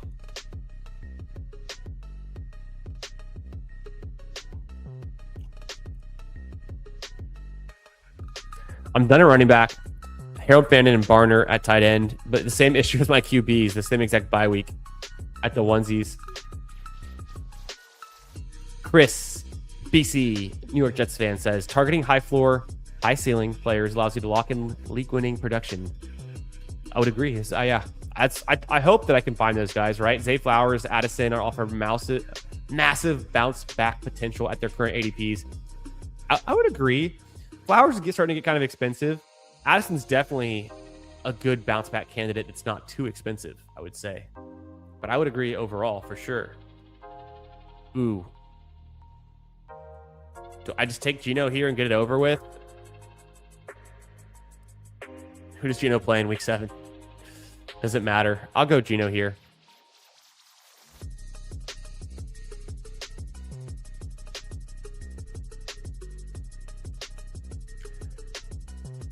$16 rounds in, 2 picks left to go. Probably take another tight end for sure, and then probably wide receiver. Don't forget Komet. Yeah, how could I forget Komet? Sam Roush just signed his rookie deal for $7.8 million, whatever it was. Don't forget all of the Bears' backup tight ends. Do I think Herbert and Burrow could end up with the same stats this year? Because Herbert has McDaniel. Would he have the same stats as Burrow? I don't know. People forget that Herbert threw for 5,000 yards when he was that his sophomore year? This is something that Hartman and I joked about constantly last year. Like, people forget. Herbert threw for 5,000 yards his sophomore year. People forget. So he hasn't even thrown for more than 4,000 yards since 2022, but he did one time throw for 5,000. So Burrow, on the other hand, when he's healthy, he's pretty consistently in the high 4,000s. So Joe Cool.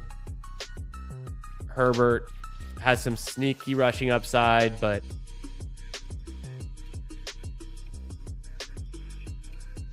I don't know.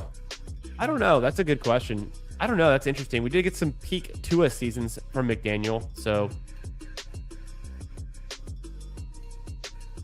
a little bit. We could do one more puppy.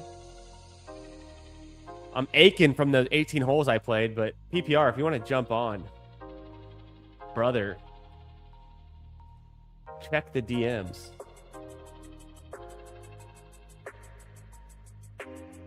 Soon. Copy. Bang. Paste. Bang. Link sent. Want a guest? Yeah. Do you have anyone in mind? Do you know any good guests? Do you know any good guests that would want to come on? Who would you recommend? Check Twitter DMs, not Discord. I have Discord open, but I'm not like in there right now. Yeah, Jalen Warren, week 17 Titans. That honestly is kind of an attractive matchup. BK was saying he usually goes Price. Yeah, Pollard's more like a solidifying pick. Can't rise much. Yeah, I 100% agree with that take.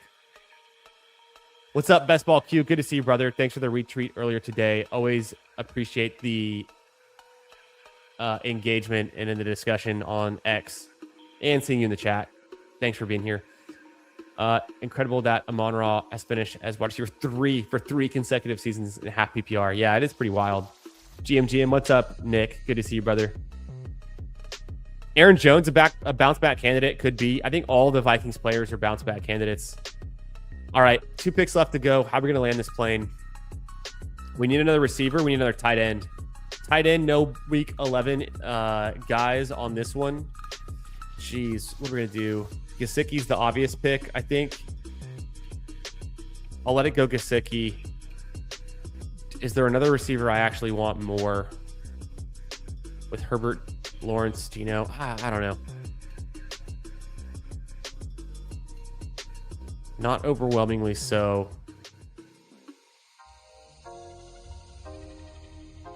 Oh my god. What? This guy. Oh god. Let's save it for a minute. Make this last pick. You're not getting any equity on this team. Keep him in the studio for one more minute. Bateman. Yeah. The Jets play Minnesota. I knew that. That's why I have Justin Jefferson, but I don't have any Jets. But Cooper Kupp, not the worst pick. Bateman, I think, is a good bounce back candidate.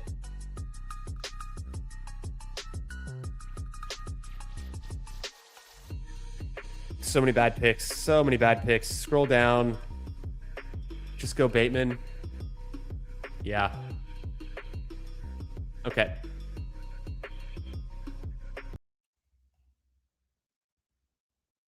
We've got one pick left to make.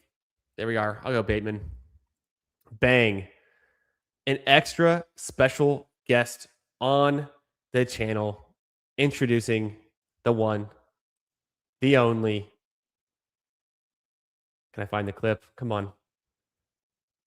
PPR Tyler. Have you heard the nickname for your fans? Yes, I have. I'm just a cokehead, dude. Out of context, that's crazy, but I'm a cokehead.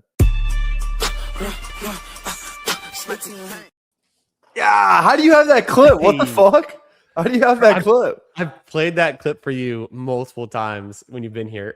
Have I? I don't ever remember you playing that. That's crazy. Maybe I do a little bit. No, well, did you have it? No. You had Ballsy. it for that's what I was gonna say for Ballsy. Now it's coming back to me.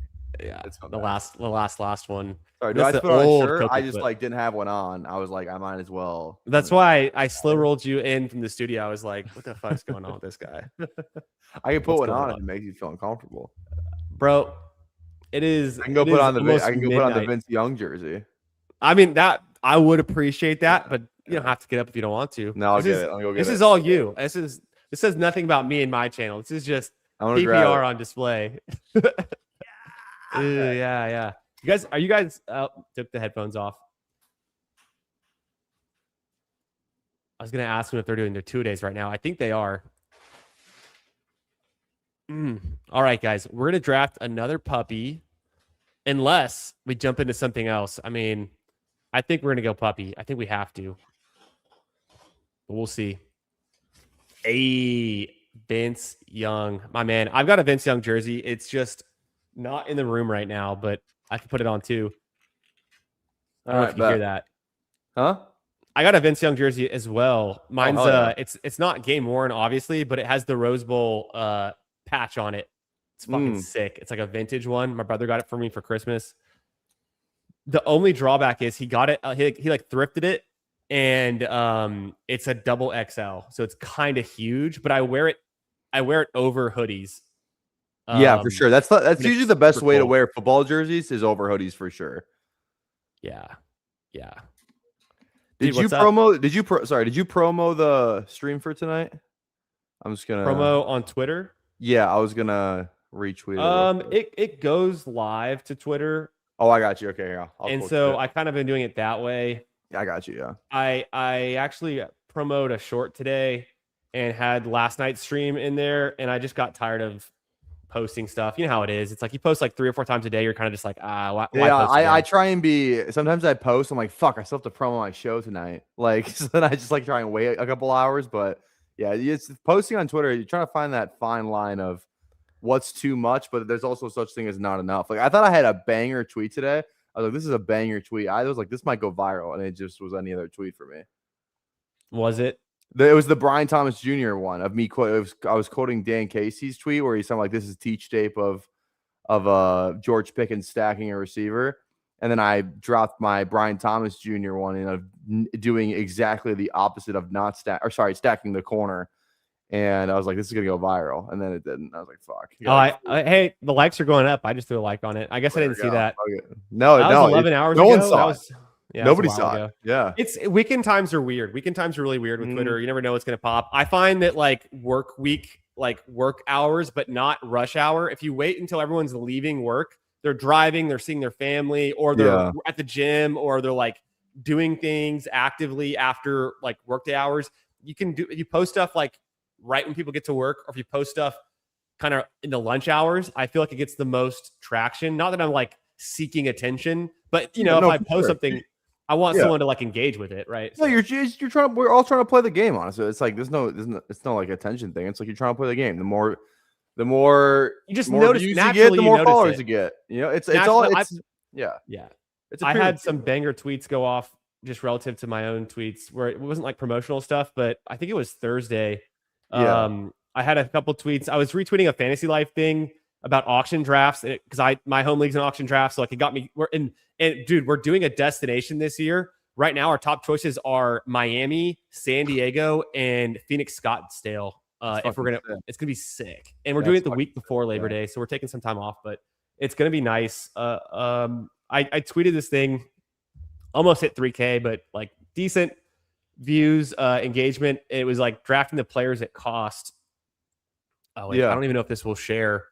Oh, it does. Yeah, I got it. Yeah, boom, and then I'll zoom in. This thing, I'm just like saying, which of these players will you never be able to get at ADP like ever again? Because they're only going to be more expensive in the future. And it kind of lends itself to like obviously like the year 2, year 3 guys, rookies, whatever. The most of the responses, that's what I got. But it's kind of a fun thought experiment where it's like, which of these guys could you see honestly going in round 2 or 3 or 4 next year? Who should be drafting, right? I'll tell you one thing that I've noticed, dude. If you want like a guaranteed banger tweet, just post your fucking exposures. People fucking love those tweets. They love those tweets. That's so true. Anytime you post something on Underdog that's not necessarily a draft, like I remember years ago, we were just flooding Twitter with like our drafts. I feel like that's become kind of stale. Like no one gives a fuck about the team you drafted already. But people like exposures. They like seeing just the ADP with comments on it. Like, here's the ADP. Like one time I posted the elite tight ends and I was like, I drew a line and I was like, this is where the elite tight ends stop. And it got like 20 comments and like a ton of engagement because people are like, no. Elite tight end is after Laporta. Someone's like, there's only Bowers. It was, people have opinions. Yeah. I'll say since So You Think You Can Tell, I don't know what it was. I don't know if I just got like probably this time last year, if I were to just post anything, it doesn't matter what it was, like the average tweet would be like about 300 views. Now I'm at like 1K, where it's like, dude, I'm actually like 4 digits of just like views on Twitter now, which is like kind of crazy to think about because I mean, that's kind of, I'm not trying to like, whatever. I'm just saying like the Twitter game is crazy because it's like you never know really like what's gonna pop off, like what algorithm you're gonna get in. I think I might just got like in this So You Think You Can Tell algorithm. So now I'm just like, I don't know. That is interesting. But it's good. It's good, and you're like you said, you're not trying to like overwhelm people by posting too much on Twitter. Did you ever see Herzig's tweet from like 3 or 4 months ago, maybe, about how to optimize for the Twitter? I did see that actually. I looked at that. Yeah, I saw like the biggest thing I took away from that was like quote tweets, like the biggest thing to help like a tweet. It's like if you can quote tweet something or you get quote tweets, it's quote tweets and replies. Honestly, it's like those are the two things. Replies matter. Likes don't matter at all. Yeah, likes don't. Yeah, 100%. Yeah, 100%. That was interesting. And then he had something in there. I need to revisit that thread, but something in there like if you post more than 3 times a day, like you start to get like docked. Like that was kind of interesting because I was like, really, over posting is bad because they want you to not act like a bot, not act like someone who's spamming. Tagging people is bad. Like you shouldn't be tagging people. That was a weird one. Okay. Because Twitter was built on like you at people. Like that's the whole Twitter thing, right? Like don't at me, bro. Like or like all that stuff. So it's like now I've noticed this. If I ever like tag Underdog or like at anyone when I post something, it gets like less views than normal for sure. It's funny. My most viewed tweet from the last like week or so was the video of me golfing. Videos hit big. Videos get a ton. Videos hit big. One else thing he said. Oh, so and then remember the Titans one did decently well too. And then anything with a Pete retweet too does well. Of course, I've never heard of that guy. Who Pete? Bro, every time you do like a Titans quote or something, I catch it, but I feel like people are out there just think you're just being like more of a meathead. I don't think Pete got it. I don't think. No, one thing you said to Pete, it was so funny. Yeah, because he said there's no way. He said when the players are taking a water break, you should make slow draft picks on your phone. And I said, the mistake you made is you thinking I let my players get water. Water is for washing blood off that uniform. You don't get no blood on my uniform. He did not get it. He thought I was reading know. that ass serious. I was like, oh no. That was funny. Maybe he's seen it. I assume everyone's seen that movie. Maybe he's never seen it, but like he's just like not in that. You can phase of see his it, but life also where not he's like get the quote. You know what I mean? Exactly, Where it's like, exactly. Yeah, that's probably what happened. Yeah. No, I thought it was funny though. It is also one of those quotes though that just kind of like. I feel like if you would know that quote, like if you either know it or you don't, like it's very obvious. It's not like a realistic thing someone just fucking says. Water is for cowards. Water makes you weak. Water is Yeah. for washing blood off that uniform. You don't get no blood on my uniform. Denzel. Oof. Okay. Great. Shout out Hartman. Hey, how many times has Burrow thrown for 5K yards? Facts. What's up, Dynasty? GM. PPR, do you have any? Are you been drafted any Isaiah Likely? I really don't draft him. I take him when he like kind of stacks, or if I'm like, he definitely has upside for sure. I was taking him when he was a free agent in the big board. I was like, dude, this is the best value in drafts right now. He was going like where Kate Otten goes. So like, I have a shit ton of him at a really good price in the big board. But like, yeah, I definitely slowed down since then because there's always a price like he's gonna be the number one tight end there. Like that's pretty obvious. Like I think he's gonna get utilized in a great way. Theo Johnson? Don't give me this Theo Johnson bullshit. Penn State, 5 touchdowns, 40 receptions. Likely could have had like a really good year last year if those two touchdowns, he had 2 touchdowns. Like I think one was called back and that one was like fucking that one that got knocked out of his hand was bullshit. Do you think Isaiah is likely or unlikely to have ever had 5 touchdowns in a season?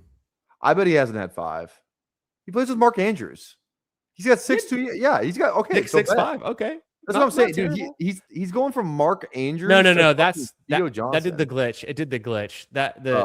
One of those is a glitch here. See how it's a duplicate. Oh, 2024.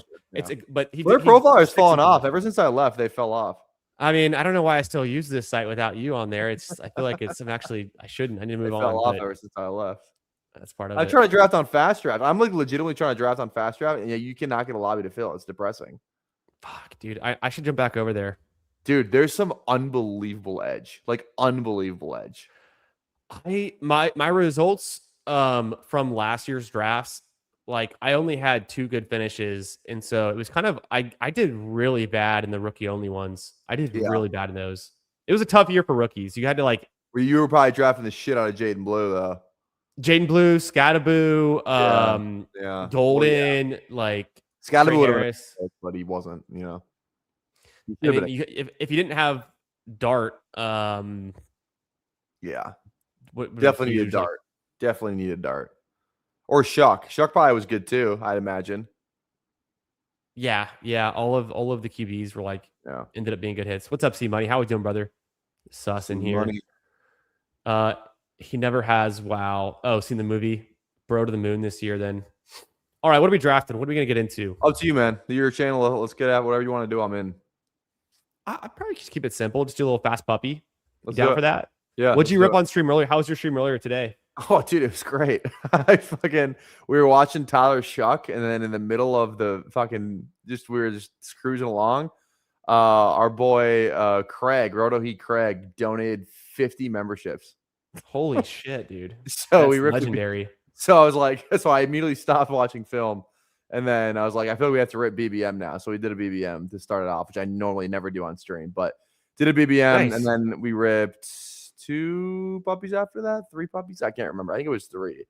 It's 3 sounds. I don't remember. Fuck, it was 2 or 3 more. So, hell yeah, good. Yeah, you might have heard. You might have been like in and out. I played 18 holes. I did. Like, I heard that. Yeah, from 5 to 8:30. So I'm pretty sure you were live like around then.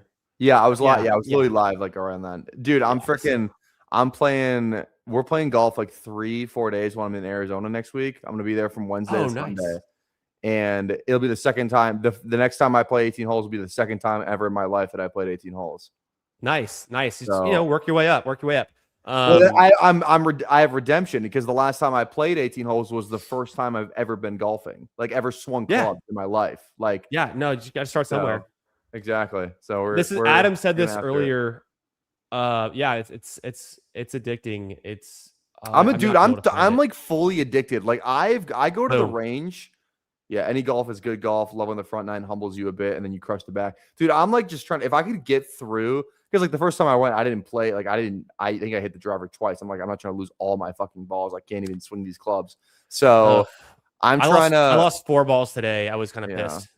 Yeah, dude. And I mean, I go find them too. I lost them like OB off the tee, just like yeah. gone. I lost 0 shots that weren't drives. I hit 4 drives off the tee box, gone, had to re-tee. You know, you hit 1 OB, you take a shot, that's 2, and now you're teeing off on you're starting at your 3rd shot and it's a par 4, and you're like, yeah. fuck. Yeah, dude. Oh my god. I freaking I just want to be able to get through like the course, like actually play, like actually record a final score. Like that's my goal this You'll get weekend, there. I think. But we're scrambling though. So there's 5 of us. Oh, I fucking love scrambles. Yeah. So So it's your first scramble. It'll be my first scramble. There's 5 of us. Super chill, And super relaxed. We're already talking shit. I'm trying to get good for this whole thing. So I'm playing with our one buddy who's like the best. I'm playing with him, and then another guy who like I'm probably better than now. And I literally just started like that's how bad he is. That's so it's not two good. so it's 2 dudes who are absolute garbage, but then the best guy in our friend group versus the 2 who are like they're definitively not better than the best guy, but they're definitively better than me and the worst guy. Okay. So we'll see how that goes. Yeah. That'll be fun. I love scrambles. I've had some legendary moments in a scramble in scrambles before. Like it's one of my favorite formats. You can talk shit. We did a 16-man scramble. My brother plays golf like about 2 days a week. He'll play 18. Yeah. And he's out in Fort Worth. He's got a bunch of buddies who golf, and we had coordinated a 16-man scramble. It was just his birthday, and a bunch of his friends were like, I'm in. And I was in town visiting him. It's back in 2024, and it's been a while. But long story short, my group lost, but there's 2 groups tied after 18 holes, and we're the last group coming in. We go to the clubhouse, and we're like, hey, we have 2 groups tied. We're doing a scramble. Can we replay hole number 1? And the clubhouse is like, yeah, just go on. It's public course, nice out there. But like, yeah, play on through, like go out there, just don't get in the way if anyone else is out there. There was no other groups. So then, but one of the guys that was on the winning or tied group had to go. He's like, I gotta get home. Wife, we're planning some wedding stuff. I gotta go. So they needed a fill-in. So what they did was they wanted someone that wasn't the opposite team got to pick who the fill-in was. Yeah. And I was the person they knew the least because I'm not in the friend group. Like my brother's closest friends know me, but like his random new friends don't know me. Yeah. And so they're like, oh, Chris's brother. And like, you're in, like, because they hadn't golfed with me that much. Like some of the guys had, but they're like, you come play. You get to play in. So anyways, we used my drive. We used my approach. We used my putt. We birdied the hole and we fucking win. And it was great. It was a basic drive, hit the fairway. Approach was about 110, 115 out. It's a short par 4. I get it within, I would say, 8 feet, which is great from 110 out. It's like, that's like pro level, right? It's a very lucky shot. And then we go up there and they're like, Chris, do the honors. Like, you're going to knock this in. You're going to drill it. Like the other team, their ball was like 10, 12 feet out. So they all 4 had to putt first. None of them made it from 12 feet. So then they 2 putted. So their best is going to be par. They're like, Chris, you're going to knock this in. Like, you're going to win this whole hole just like you. And I go, boom, right, the dead center of the hole. And I was like, it was sick. I'd already taken off my shoes. I was like, I'd go back to the car, get my shoes back on. Like, it was just a moment. The better part, though, is my brother's roommate at the time was a collegiate golfer for Texas State. And like, he's played with like Scotty Scheffler. Like, he's played with like a bunch of guys who are pros now. Could name a few. Anyways, he was on the team that was not on he was competing against me in that tiebreaker. And like, he hates to lose because like, he's super competitive. He's like a scratch golfer. Like, he'll shoot like a 70 when we go out there. Yeah. And then he's like, I can't believe I lost to like Nick's fucking brother. Like, he just like, every time I see him now, he's just like, he brings it up every time. It's perfect. That's a good feeling for you though. That's going to be great. Yeah, that's the best. That'll be the best golf moment of my life. Hopefully I have one of those next week. I'm hoping I just have one moment. That's all I'm looking for is one moment. That's all I need. That's what keeps us coming back, getting those moments. Exactly. I had last thing I'll say, I had an eagle putt today. You see this picture? I threw it up here. Oh yeah, I saw it now. That's my ball on the front Oh, of the green. That's I see it. the pin. It's getting close to sunset. It's nice. It was a 510-yard par 5. I crushed my drive. No idea how far it went, but like best drive of the day. I'm way down the fairway. And just me and my buddy are playing, one of my best friends. My second shot, I'm 165 or 175 to the hole. I forget how far, but I pull out a 6-iron and I'm just like, let's go with God. Just like bang. And I hit it to the front of the green and I go up there and I'm like, I had eagle putt, scoped it out, missed it, but I got a birdie. So I had a birdie today, which is nice, but almost got an eagle. Would have been sick. That'd been dope. It's like, that's that moment though. It's like that one hole 16, 2 of my best shots of the day came one after another. Like that's all you're trying to do is just get one of those holes every time you play. 100%. Yeah. How's your putting, Tyler? It's all right. It's fine. I don't know. We'll see. We'll find out. So we're going to some putting the other day. Dan was asking me last night. We were talking about this last night. I told everyone I was going to golf today, and I said I got to break 90. I didn't break 90. I shot 42 on the back nine, which is good. It was a really hard course. It's called Forest Creek out in Round Rock. It's a public course. It's nice. It's very hard, narrow fairways, a lot of dogleg rights, dogleg lefts. There's a bunch of par 4s where it'd be like 350 yards, but you could only hit your tee shot 200 yards or less. Otherwise, you're going to like roll into a creek or go OB or whatever. And you have to like adjust. And your second shot is like 150 into a covered right turn. Like the green's over here. The trees are all blocking it. So it's pretty difficult. And I never played this course. So my front nine, I was just rusty. If I shot a 42 on the back, that just lets you know something worse than a 48 on the front. I don't want to disclose because but it wasn't great. Yeah, birdie on my own ball in a scramble was sick. Yeah, Datmanis, what's up, brother? Good to see you. All right. Oh, in Sarasota, I didn't get to golf on that trip. I didn't take my clubs because we had like the car seats and the kids strollers and stuff when I was in Sarasota for spring break. But no, it's good out there. I have golfed out there before with my father-in-law. If I'm the only guy who's going like to visit my wife's grandmother, like great grandma with our kids, if I'm the only guy on the trip, like I'm not going to go out and golf by myself and be away from them. I'm usually like helping great grandma with yard work and shit. Yeah. But, like, she's taking us out to dinner on the beach. So there you go. You gotta be the gentleman, right? Help out the old lady and pour the mulch. But honestly though, like we have a great time when we visit out there. It's sick. Drive for show, putt for dough. These guys, there's so many like golf isms. Like, oh, you know what you should do? I don't know how to find them. I see it on Instagram, but there's this guy, and he puts out these Instagram stories or whatever, like shorts, reels, whatever, and it's all just like things you say, like one-liners to say. I've seen this guy. Fucking hilarious. I've seen this guy. Yeah, bookmark one or two of your favorite of those and whip one out tomorrow. Like, dude, they kill. My entire Instagram reel bookmarks is it's all golf shit. It's all golf now. You've caught the bug. You're in. Yeah, you're in. Bad. I need to get clubs because the clubs I have are like probably the worst set of clubs you could ever buy. Probably. Yeah, I mean, I bought an entire set for $100 like 3 years ago. Used. Yeah. They're $100. If they're new for $100, I'd be concerned. If they're used, I mean, you might have got a good deal. Who knows? I don't know. Maybe I did. I don't even know what brand it is. I couldn't even tell you. The clubs I'm using are pretty good, but they're from 2011. Okay. So like, I'm not going to get new clubs anytime soon. I don't play enough. I like to play. They're nice. And clubs are really expensive. Yeah. And mine are already used. So what am I going to do? Like buy another slightly newer used set? I have a good feel with mine. My wedge, I got a new wedge last year, a new sand wedge last year. So like I'll upgrade pieces of it. I thought about getting a new driver. On my putter's 1 year old, I have a brand new putter that's pretty sick. That's dope. But my putter before that was like also like 10, 15 years old. Yeah. Yeah, man. So we're doing puppy? You're in it. Let's do a puppy.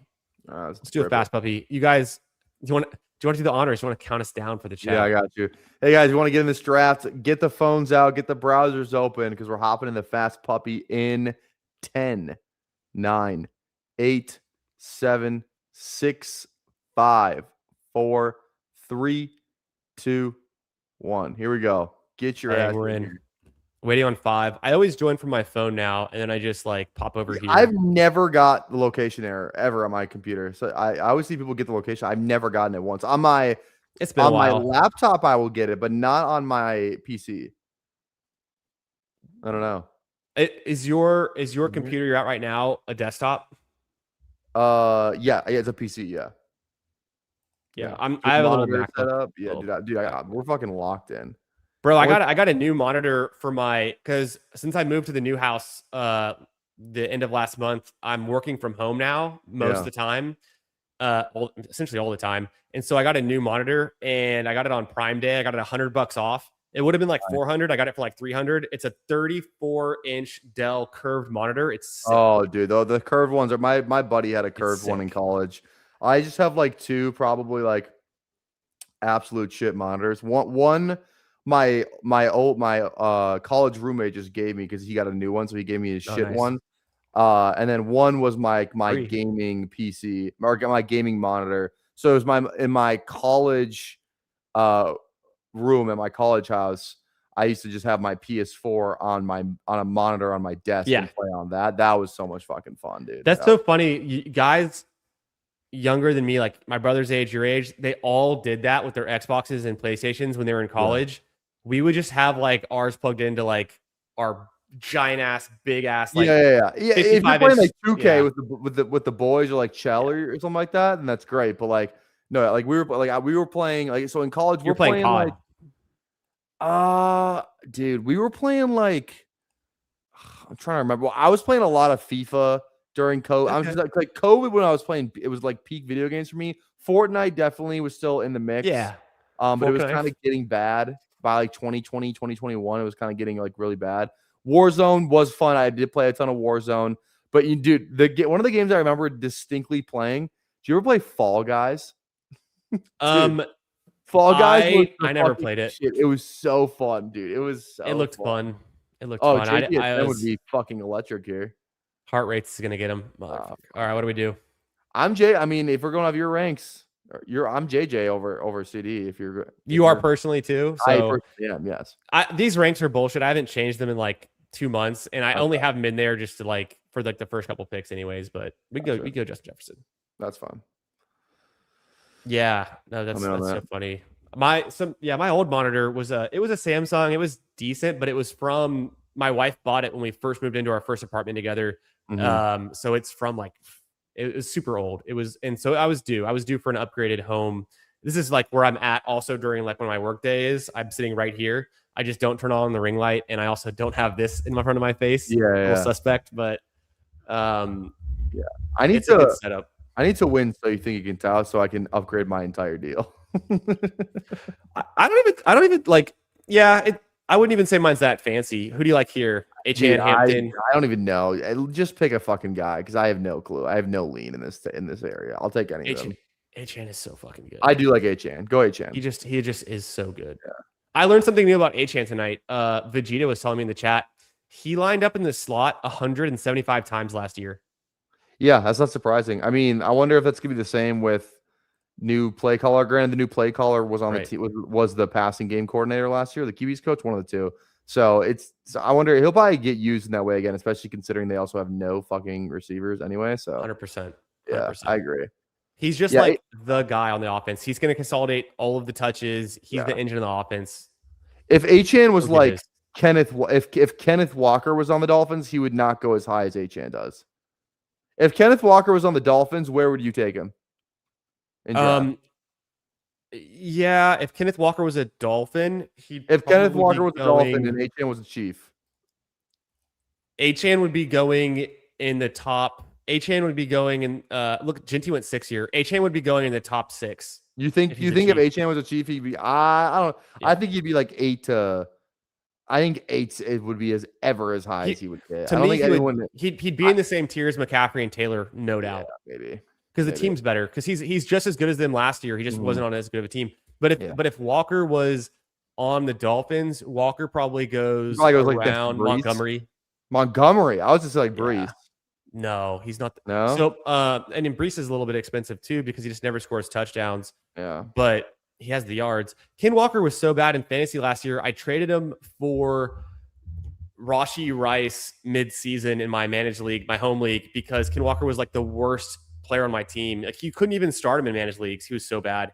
And then he had a good real football stretch in the playoffs, and and he got a lot of touches, especially when Charbonnet was out. But if Ken Walker's getting less than 20 touches a game, like he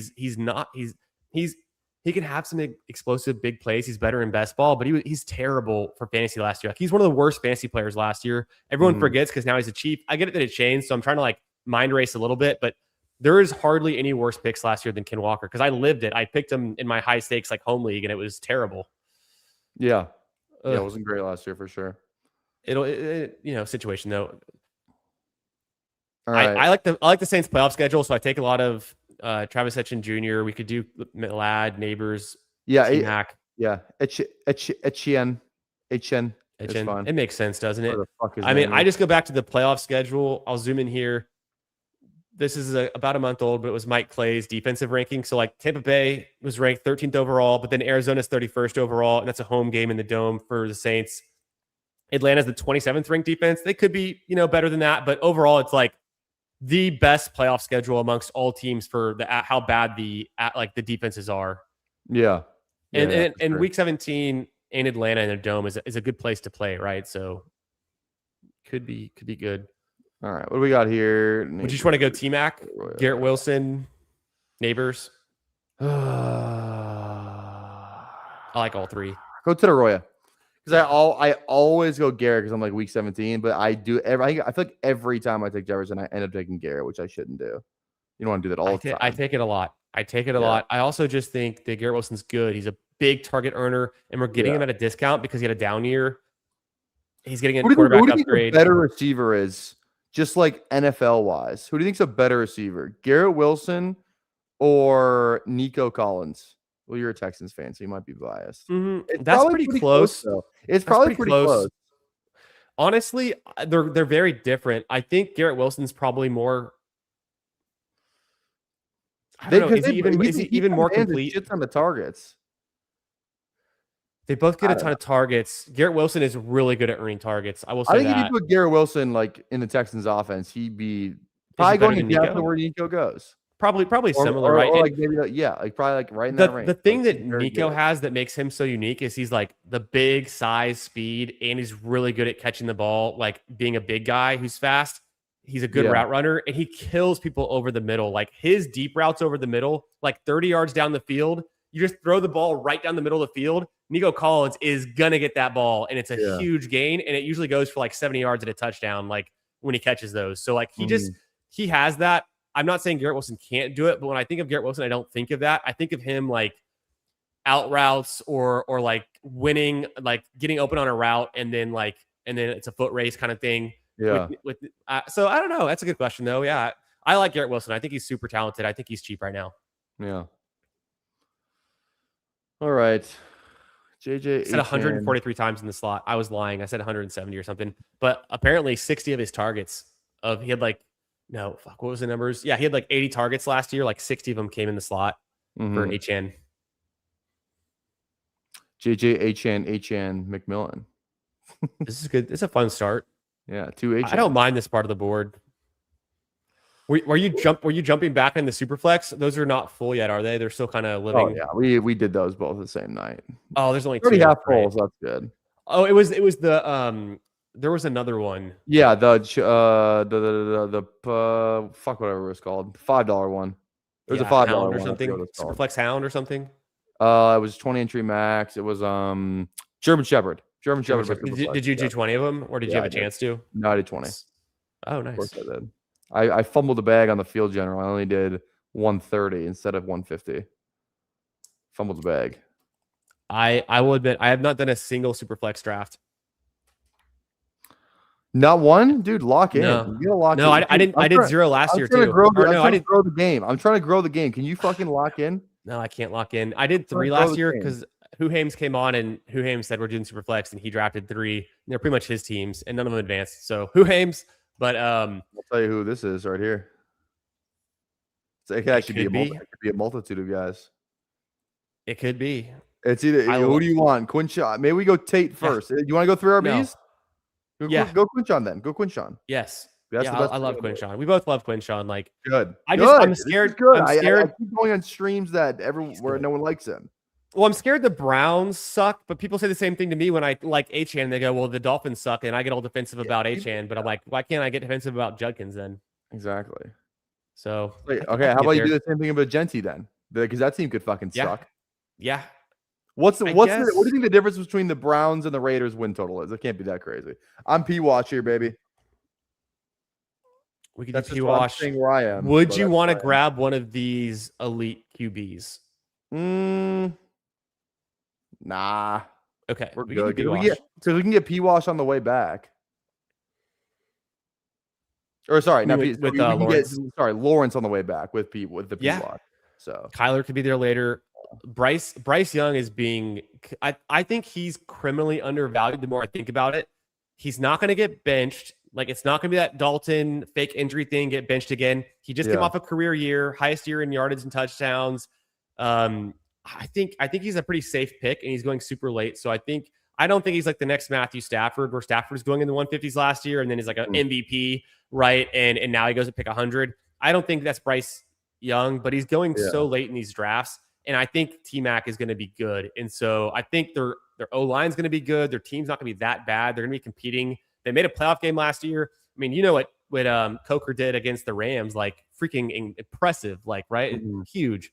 So they're a team that people are like, oh, the Panthers suck. It's like, do they suck? The Panthers aren't one of the worst teams. Like, yeah. Hey, do you this is good. You might not remember, you might remember. We're gonna find out though. Do you remember last summer the girl that was the yo-yo? I posted a tweet and it was like, it was like a text conversation with this girl, and it was like yo-yo, or I said like I was like, there was like a joke in my chat for the longest time of yo-yo because they said I had no game, but that's not important. She just texted me for the first time in like probably like 8 months out of nowhere. Yo-yo girl just texted. Yes, she just texted me. I was talking to her in like 8 months. She just goes, "Hey there, bud." Like, what the fuck? out of the fucking blue. What am I supposed to say to that? You're married. Help me out. You respond, who the fuck is this guy? Who the fuck is that guy? Who the fuck?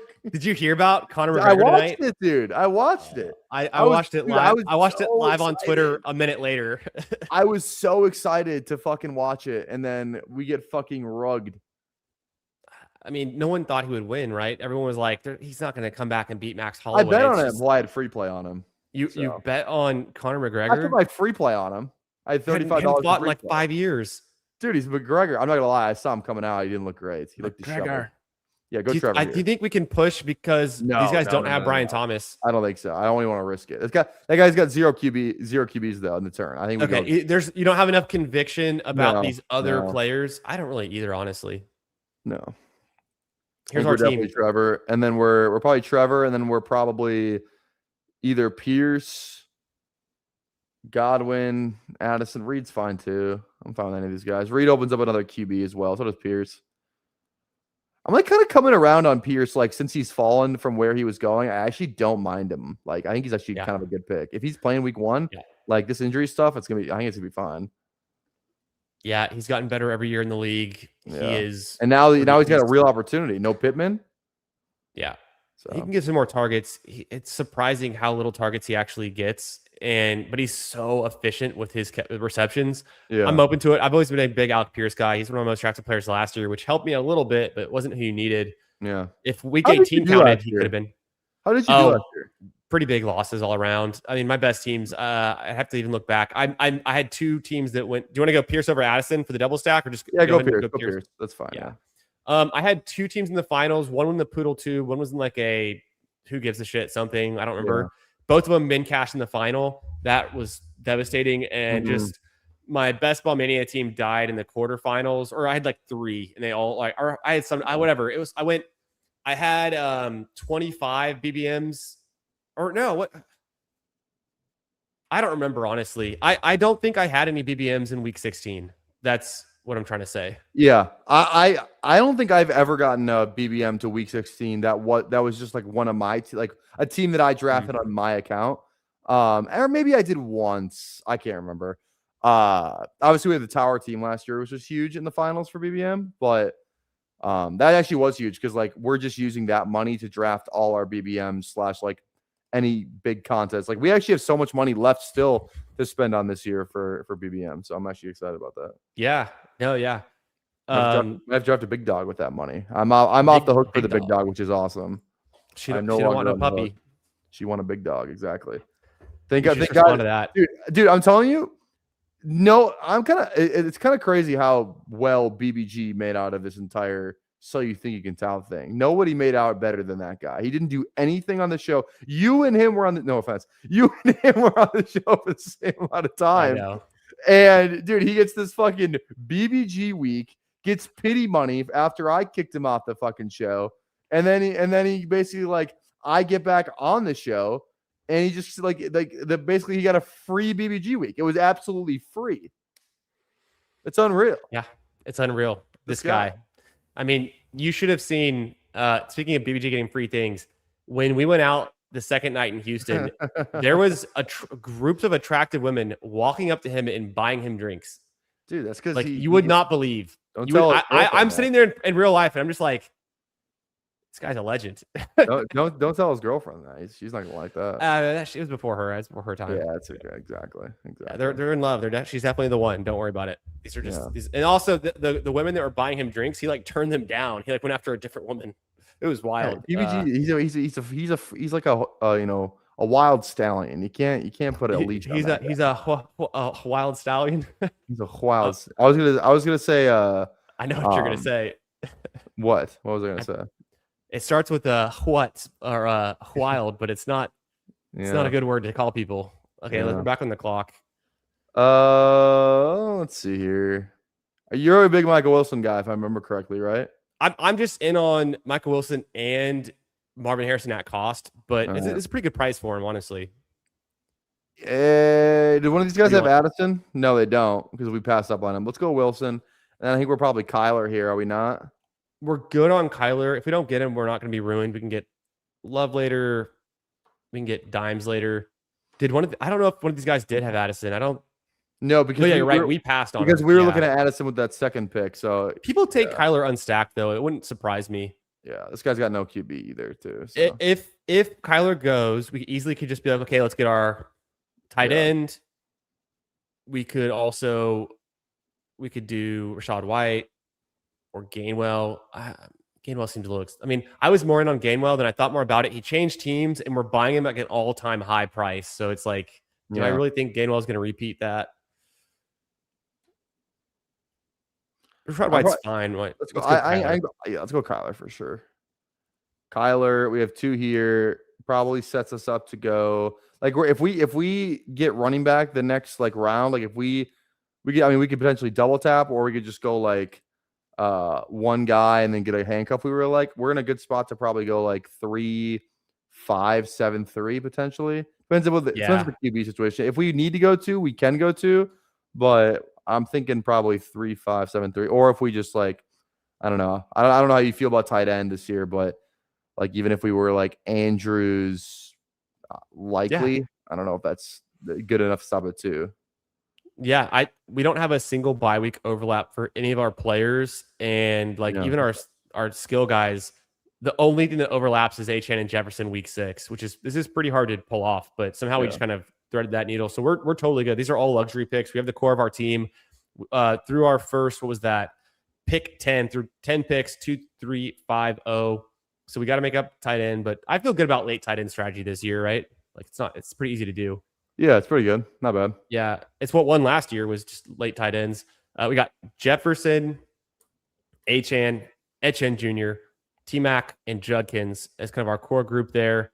P-Wash stacked up with Trevor Lawrence. We came back with Alec Pierce, Michael Wilson, and then Kyler for the stack with Justin Jefferson. These receivers were fucking bombers, dude. I mean, think about downfield catches. Jefferson, T-Mac, Parker Washington, Alec Pierce of all guys, right? Him and Jefferson, and then Michael Wilson too can like pull it off. So I like this group of receivers. It feels like we have all luxury picks from here on out. So like whatever you want to do, get your guys, pull someone up, get different, take some risk on rookies. Everything is in the bag right now. 100%. I was talking about this in the Discord, like just before I came on here. I was like, dude, my new favorite hobby is like finding all these like different best ball streamers that I had no idea like existed. Like just like smaller streamers. Yeah, I didn't really realize how many people truly are streaming best ball. Like there's a ton of people streaming best ball that I had no idea about. It's crazy. Yeah. That's absolutely crazy. No, we'll make these picks. We'll come back to Silent Static's question. And your point is so right. I see new people all the time. And it, right. Kincaid or Ferg, one of the two you choose. Definitely one of these two, though, probably. Just grab one. Everyone's got a tight end, but we also we don't need the receiver so bad right now. A-chain. Kincaid stacks with A-chain week 17. That's fine. Oh, fuck, I moved up Shakir. I was doing the wrong thing. No, we're good. That's all good. I said Kincaid, and I thought. All right, are we thinking tight end here again, or are we thinking Coker? Yeah, we could. Well, if Coker's there, we double stack. Could be kind of nice, and then come back with Bryce Young, who I've been saying is undervalued, and it lines up with our next pick too. So 55, 59. Yeah. Kincaid goes. I'm coming around on Kincaid. I have been drafting like some Kincaid. I'm not, but Ferguson also. I mean that Dallas offense, right? Just Goddard. I think Goddard's my most drafted tight end. Him and Hawkinson seem pretty undervalued. Danimal, of course, should have known that was coming. Yeah, let's do Coker. It makes too much sense. Just devil's advocate, right? Stephon Diggs. I draft too much of him. We could do another Lawrence thing with Hunter. How do you want to play it? Coker? Up to you. You totally choose. I'm honestly down with anything. You want to go Bryce, get Coker, go a little double. No, double Carolina. I'm fine with it. Yeah.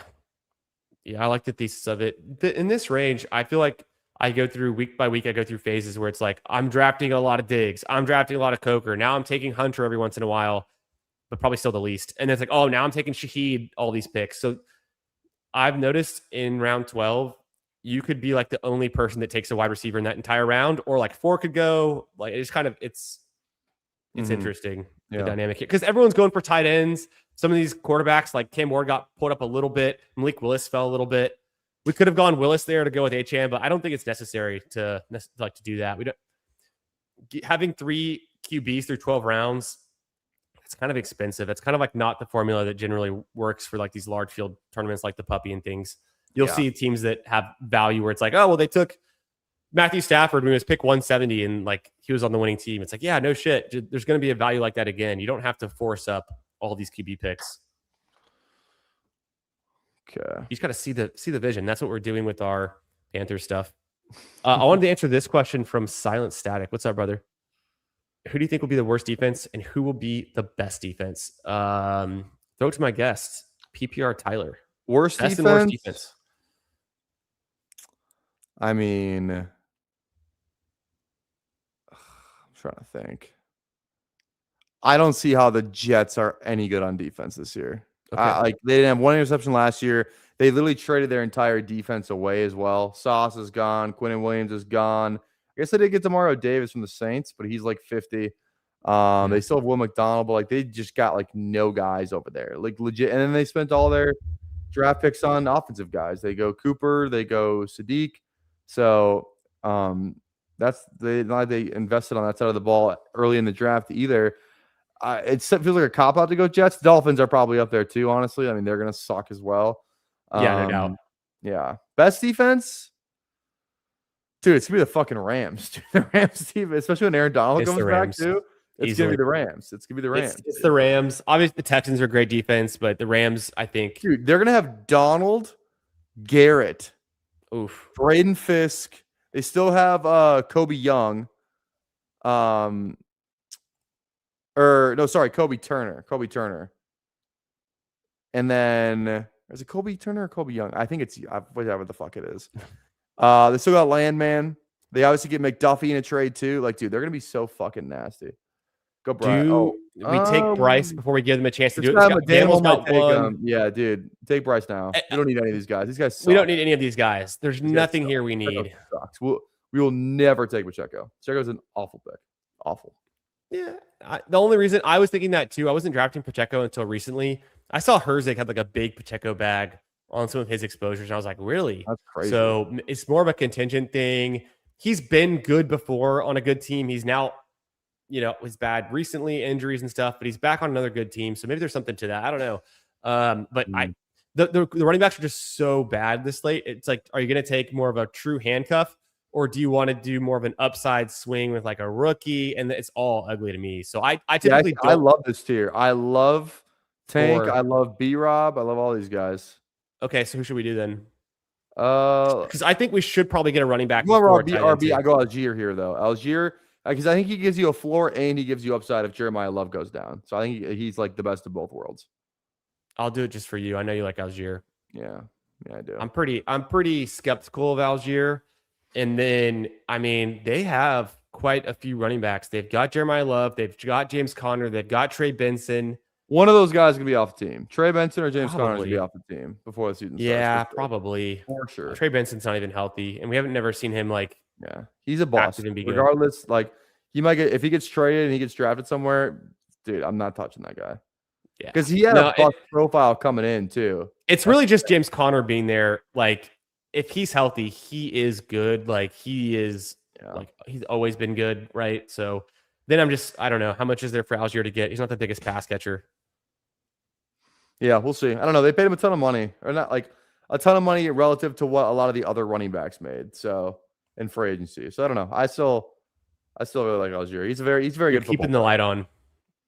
At these late picks, I don't mind. Like, I think all these picks are terrible, except for like the QBs and the tight ends. So I'll take anyone that you feel any reason about. I can be convinced. I was kind of making a point earlier on my first stream tonight. We were talking about Jalen Naylor, and I was making the point. I was like, why are we drafting Jalen Naylor at every single draft at pick 145? He's literally never been drafted for the last 3 years of his career. He's never been a guy you needed. I owned him in Dynasty since he was a rookie. Never started him once, dropped him in my leagues, picked him back up. He's never been anything. Like, now we assume he's the Raiders wide receiver one. He's wide receiver one, dude. It's Trey Tucker, and it's Bowers, then it's Mayer, and then it's Genty, and then he's the fifth option. It's like Besh is there. Who's Deontay Thornton? Don't we like him too? Like, last year we were drafting that guy. So to me, Naylor is the guy that next year we're not going to be drafting again. He'll go undrafted like in 2027, and this year he's just like a wasted pick essentially. He's never earned more than 2 receptions a game. Like, he's like 1.8 receptions a game type of guy. It's just to double his output, which is like a lot to ask. He's still at like less than 4 receptions a game. That doesn't hit the threshold of being important and like mattering at all. And it's a new team, new thing going on and stuff. But like, if you were just a guy in your past, I think you're still going to be just a guy like in a new spot. Like, I don't think that like the opportunity. He was playing behind Jefferson and Addison though. Like, he was the wide receiver. He didn't even shine. And I can also play the other side of it. Like, he had a 20-point game last season. Jefferson didn't have a 20-point game last season. Addison didn't have a 20-point game last season. So like, he had a better spike week than them, but he has no floor, can't earn targets. But it's like beating a dead horse. It's like, it's not even, who cares about Naylor? But my whole thing about him was, you should be drafting guys who are going undrafted over him as like leverage, and it's just because they're equally as bad. Who are we taking here? Coleman's still there. Are you interested in Coleman? 20 picks past ADP, and we need a running back. If you want to go 20 picks past, it's fine. I fucking hate Coleman, but it's okay. I'm fine with it. No, I may go tight end here if I was gonna go something other than running back. Coleman's fine though. Let's go Coleman. I think we go tight end next pick because our 6 receivers are pretty goated. We don't need a receiver here. Yeah, I know that too. And I think we're done at running back with 5 potentially. No, Strange is gone. I don't even know. Like, do we even draft JT Sanders? Probably not. Probably not. I like Ferguson here a lot. Frymuth's good too. Both those guys. Do you want to go ahead and pull up go Ferguson for some upside? Are you thinking? Are we done at RB? Yeah. Okay. I like to stop at 5. I'll do 4 or 5. I don't draft a whole lot of 6. If you draft 6, you're telling yourself you didn't do a good enough job getting 3 that like you're worried you might need 6. Yeah. Or you just know something we don't know. Like if there's a running back who's going in the last round, like Bill Krosky-Merritt was last year, this time 1 year ago, and he ends up being like, you could have flexed him in week 17 and like got 15 points, right? Like, that's if we know something, that if something comes together and there's a guy that actually matters in these last 3-4 rounds at running back, I'm willing to pivot. But from right now, I kind of treat it as if if I don't have if I'm not done at running back by the time it gets to like round 10, 11, I feel like my running backs are like not good because none of like these guys from Tracy on to me, like none of them are going to matter. Like they're all just, what if this, what if that, what if the guy gets hurt? He's contingent. And then even if the guy gets hurt, he's not even that good. Maybe Tank Bigsby could be all right. Does he even consolidate the touches? I don't know. I'm like, it's very thin. I just want guys who are sure things. So I've been drafting way more robust RB teams. That's why I like how we started with these three. We could have drafted these three and just been like, you don't really need anything else to like hit to be good. Yeah. But no, I love the upside because our tight end room, we're saying we took Ferguson later. He's generally pretty good. He can earn targets, but now we need some upside swings because it's so much later in the draft, and it's like all of our other position groups are pretty good. Why get a guy like Otten or Freiermuth, who we've already seen what their best is? Let's get a guy like Ferguson, where like mystery box. He's on the Rams. That's pretty enticing too, right? Yeah. No, 100%. I agree with all that. Does Godwin return to form? Probably not. Yeah, some people are in on Godwin. I'm not fucking sold. Don't have any dingers. Do you have any dingers still alive? PPR? Dude, I just fucking looked. I saw that comment. No, I don't. But I only have like 6. I do have one of the way too early best ball teams and second though. So hang the banner. Fucking hang the banner. From a comment earlier, so I drafted 0 Superflex teams on Underdog, but all of my Dynasty leagues are Superflex, literally every single one, and my home league is Superflex. So like I get my Superflex at the right time of year, but when I'm drafting Underdog, I just hyper focus on single QB because of the big tournaments. But like I like Superflex. I still think about it. I have never done really well on Underdog in it, but I've never done big volume in it either. I think like 2 years ago I did like 50 of them. Freiermuth's still there. See, this is where I would come back and be like, okay, now Freiermuth, good pick. Freiermuth. I'm Freiermuth right? here for sure. Yeah. So we have Trevor Lawrence. We have Kyler Murray, Bryce Young. Would you think of any? Brazzle. Yeah. Well, I like Brazzle. Stack. Oh, yeah. Go triple. Yeah, that's fine, though. The guy that I'm clicking late that no one likes, that everyone's going to call me stupid for, but I'm going to stand on it because I believe in it, is Dotson. I'm drafting Dotson. I heard you say that on the stream the other day. I think that's honestly a fine pick. It's just such a good pick from leverage. Like, how many times do you think that guy's actually going to get drafted? I'll throw this out there. He's going to play more snaps than Branch. I guarantee if they both stay healthy, I think he will too. I'm going to come around on that. I think he's a veteran. I think I've come around that he might play more. He projects for more on a lot of people's projections than Branch. Gave him a decent amount of money too. Like he got what was it? Jahan Dotson contract. How much did he get? Yeah, it's 2 years, 15 mil. Like that's not at the same time. It's kind of a flawed logic to be like, oh, he got them. Let's take him. No, I'm cool taking. I don't care. We'll take him. Fuck it, dude. Probably your only team. Yeah. Probably. Well, I almost took him earlier. It's like a flawed logic to be like, he got paid, so that means he's going to be good. Like we see busts all the time. Guys get paid and they're trash. Guys get paid and they're washed. So, but I know what you're saying. I think there's an argument there. I was drafting some Zachariah Branch for a while. I haven't clicked him in like a month or two because it's just like, even if Zachariah Branch becomes that guy, Bijan, London, Pitts, and then you get to him, he's like at best case the fourth important player on his offense. Like how much meat's left on the bone? Yeah, 100%. But Dotson, can we get a spike week? Can it matter? It's a kind of a natural bring back against our Etienne Jr. piece, which an early draft pick for us. Divisional correlation against all of the stuff with Carolina, yada yada. Yeah, 100%. That seems fun. I can't remember the last time I stayed up this late. It's fucking late for me. I stayed up so late last night too. I have to go to bed by like 11, and then I'm at the gym by like 7:45, 8, nice. And it's great. Even on you're doing 2 days right now, or are you guys on a little break? For football, no. So we've been off this week for football because it's like kind of week out of 4th of July is always a weekend in July where we're off completely. It's like dead week. We start back up on Monday, and then we have 2 days. I think it's like the second week. We're off for a week in August again, and then it comes back like mid-August where we get back after it. So okay, it's a while. It's a while. Yeah. I don't have a great concept of like what time of year it is because like. I'm not on like the school schedule like right now. Like my kids are They're at home right now. Like their like daycare doesn't start Mhm. back up until August because we moved, and then we're starting like a whole new place for them. So they're like at my house all day, every day with my wife and stuff, Mhm. and it's kind of wild. But it'll be nice. It'll be quiet when they like start going back to their daycare and it starts back up, and then I'm the only one here all day. Yeah. It'll be different. All right, let's All right. see. Let's review this team quickly. Catch up with the chat. What's up, Jeremy? How we doing, brother? Good to see you. Oh, dingers. Oh, I wanted to brag about something. Any dingers left reminded me. We'll pop back over to this one. We'll just pop right over to a draft I got live. Where do the live drafts go? Okay, look at this thing. This is a big scramble. Oh yeah. I'm in the championship. The winning prize is $40K. There's 25 teams left. I'm in number 11 right now. I was in number 18 2 days ago. And I have one of the best scores for right now. This it's the Scottish Open. I've got Tom Kim, who is like pretty near the lead. I've got Thor Bjornsson, who's like tied for the lead. I've just got a bunch of players that are doing really well. That's massive.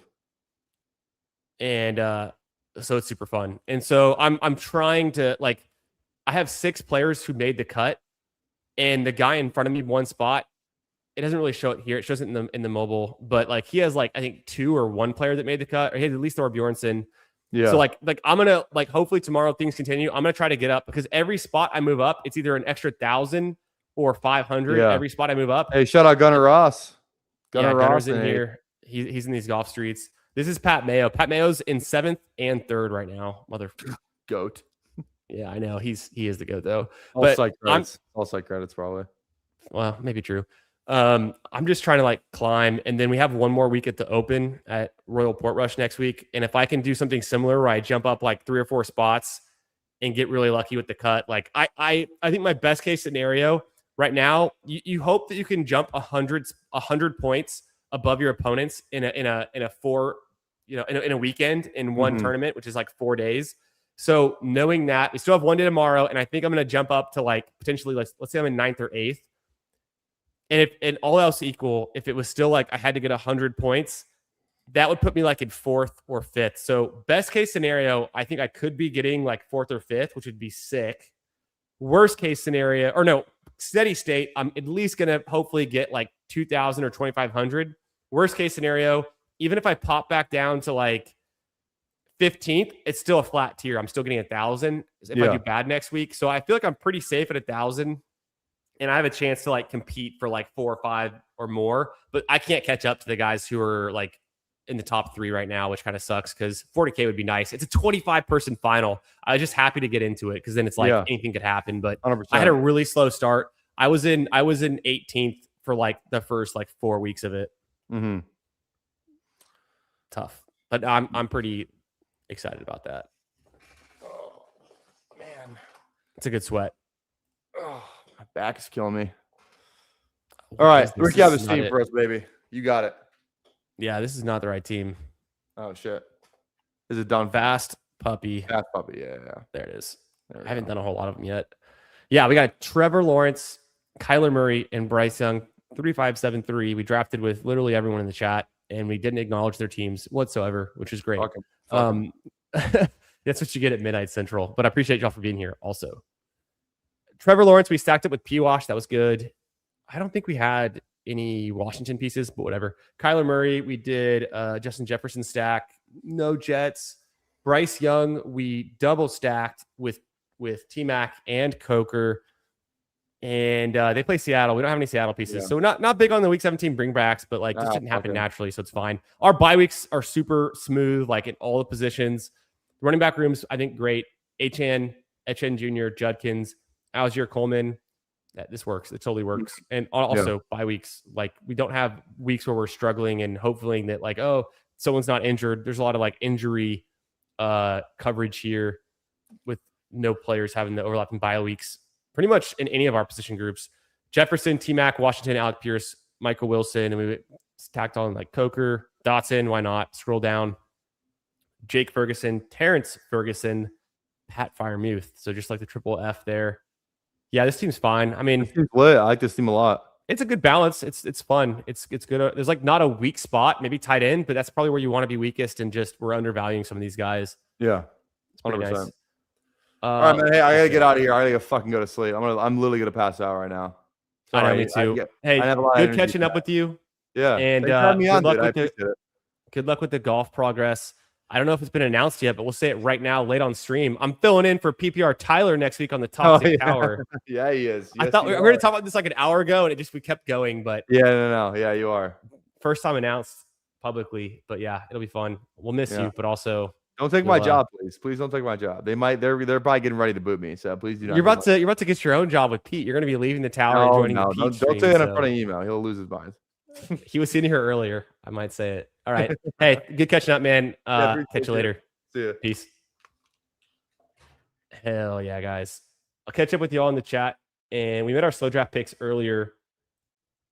How's everyone doing? That was fun. Always good to have PPR jump on. Like Mayor in the last round. Yeah, I would say Mayor's a fun click. I like Mayor. Smash the like button and sub. K-Space, thanks for being here, dog.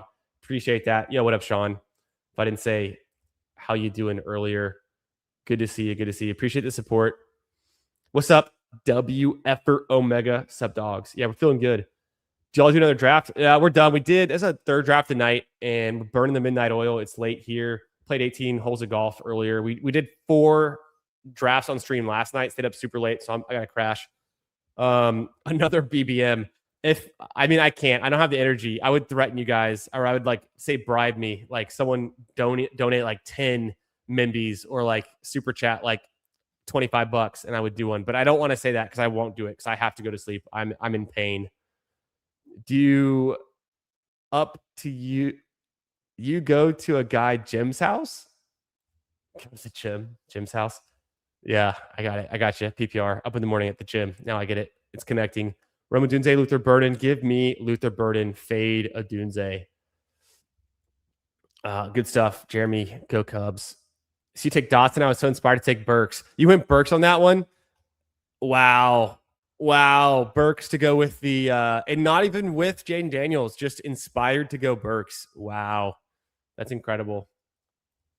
Hulk smash. Always good to see you. Danimal sniping us the whole draft. No, I'm kidding. But in here with us too. We at the beginning, I mean, we had me in the 10, Danimal in the 11, heart rate's in here, Alex Spaded in here, nice and blunt. We had Lumpsky, aka David Lutomsky, in here. Also, if you're in here and I didn't call you out for some reason, I passed over your name. Let me know. Happy with the last draft. Yeah, I had a hard time keeping track of everyone's teams just because the conversation and making our own picks. And I'm exhausted, but it's a fun one. What did I shoot today? No Swaggins. We talked about it so much. I had some good holes. I almost eagled a par 5, missed it by a foot, made a birdie. I shot 42 on the back 9, and I played well. It's a hard course. First time playing there. Didn't know the course at all. It was challenging. Zero forgiveness if you miss the fairway off the tee. Tons of dogleg rights, dogleg lefts. Tons of par 4s that are 350 yards, but you could only hit off the tee 200 yards or like 220, and then it doglegs, and it's like covered with trees, and like you have to then change direction and approach from like 150, 160 out or whatever. Front 9 was bad. Didn't break 90, barely, but shot a 42 on the back 9. So I felt good, had a chance for an eagle, had fun, drank a few beers, caught up with a buddy, but didn't impress myself. Didn't break 90 like I wanted to. Yeah, the puppy.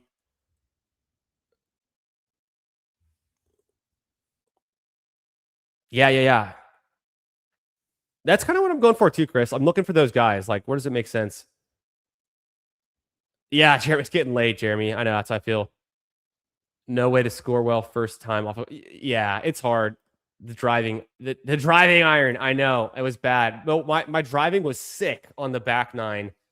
It was hole 16, par 5, 508 yards, 520 yards, something. Dogleg right. No, it wasn't. It was more of a straight, slight right. But bombed a drive. No idea how far it was. Didn't measure it, but killed it. Best drive of the day. Back 9, I was driving well. Hit a 6 iron in, landed on the green. 12, 14-foot putt, missed it by a foot for the eagle. So I hit the green in 2 on a par 5 with a sick drive and just a very nice, pure 6-iron approach shot. And I guess I was just feeling the 6 because I didn't hit the 5-iron or go for like one of my hybrids. And I had tried to hit, and I didn't need a 3-wood on this hole, but I was hitting 3-woods earlier on the front 9. Didn't use a 3-wood on the back 9. Didn't go great. But no, it was fun. Thanks for being here, guys. Make sure you smash like on the stream. Make sure you're subbed. We'll draft some more soon. I'm going to be, spoiler alert, we're going to have a public announcement soon. I'm going to be co-hosting, filling in, guest hosting on the Toxic Tower coming up twice this week. So that'll be fun. Stay tuned for that. Have my own streams going. We'll do more stuff. Have a great Sunday. Have a great weekend. Make sure you're subbed. If you're a real one, leave me a comment. Let me know who's the best value on the board right now because we're trying to get to the bottom of it. Also, give me a comment. Let me know if you like or don't like or what you do or what you don't like about the new thumbnails. Appreciate y'all, guys. Have a great night. Peace out. And I'm taking off this Scattaboo outro. I'm just going to end it there. See ya.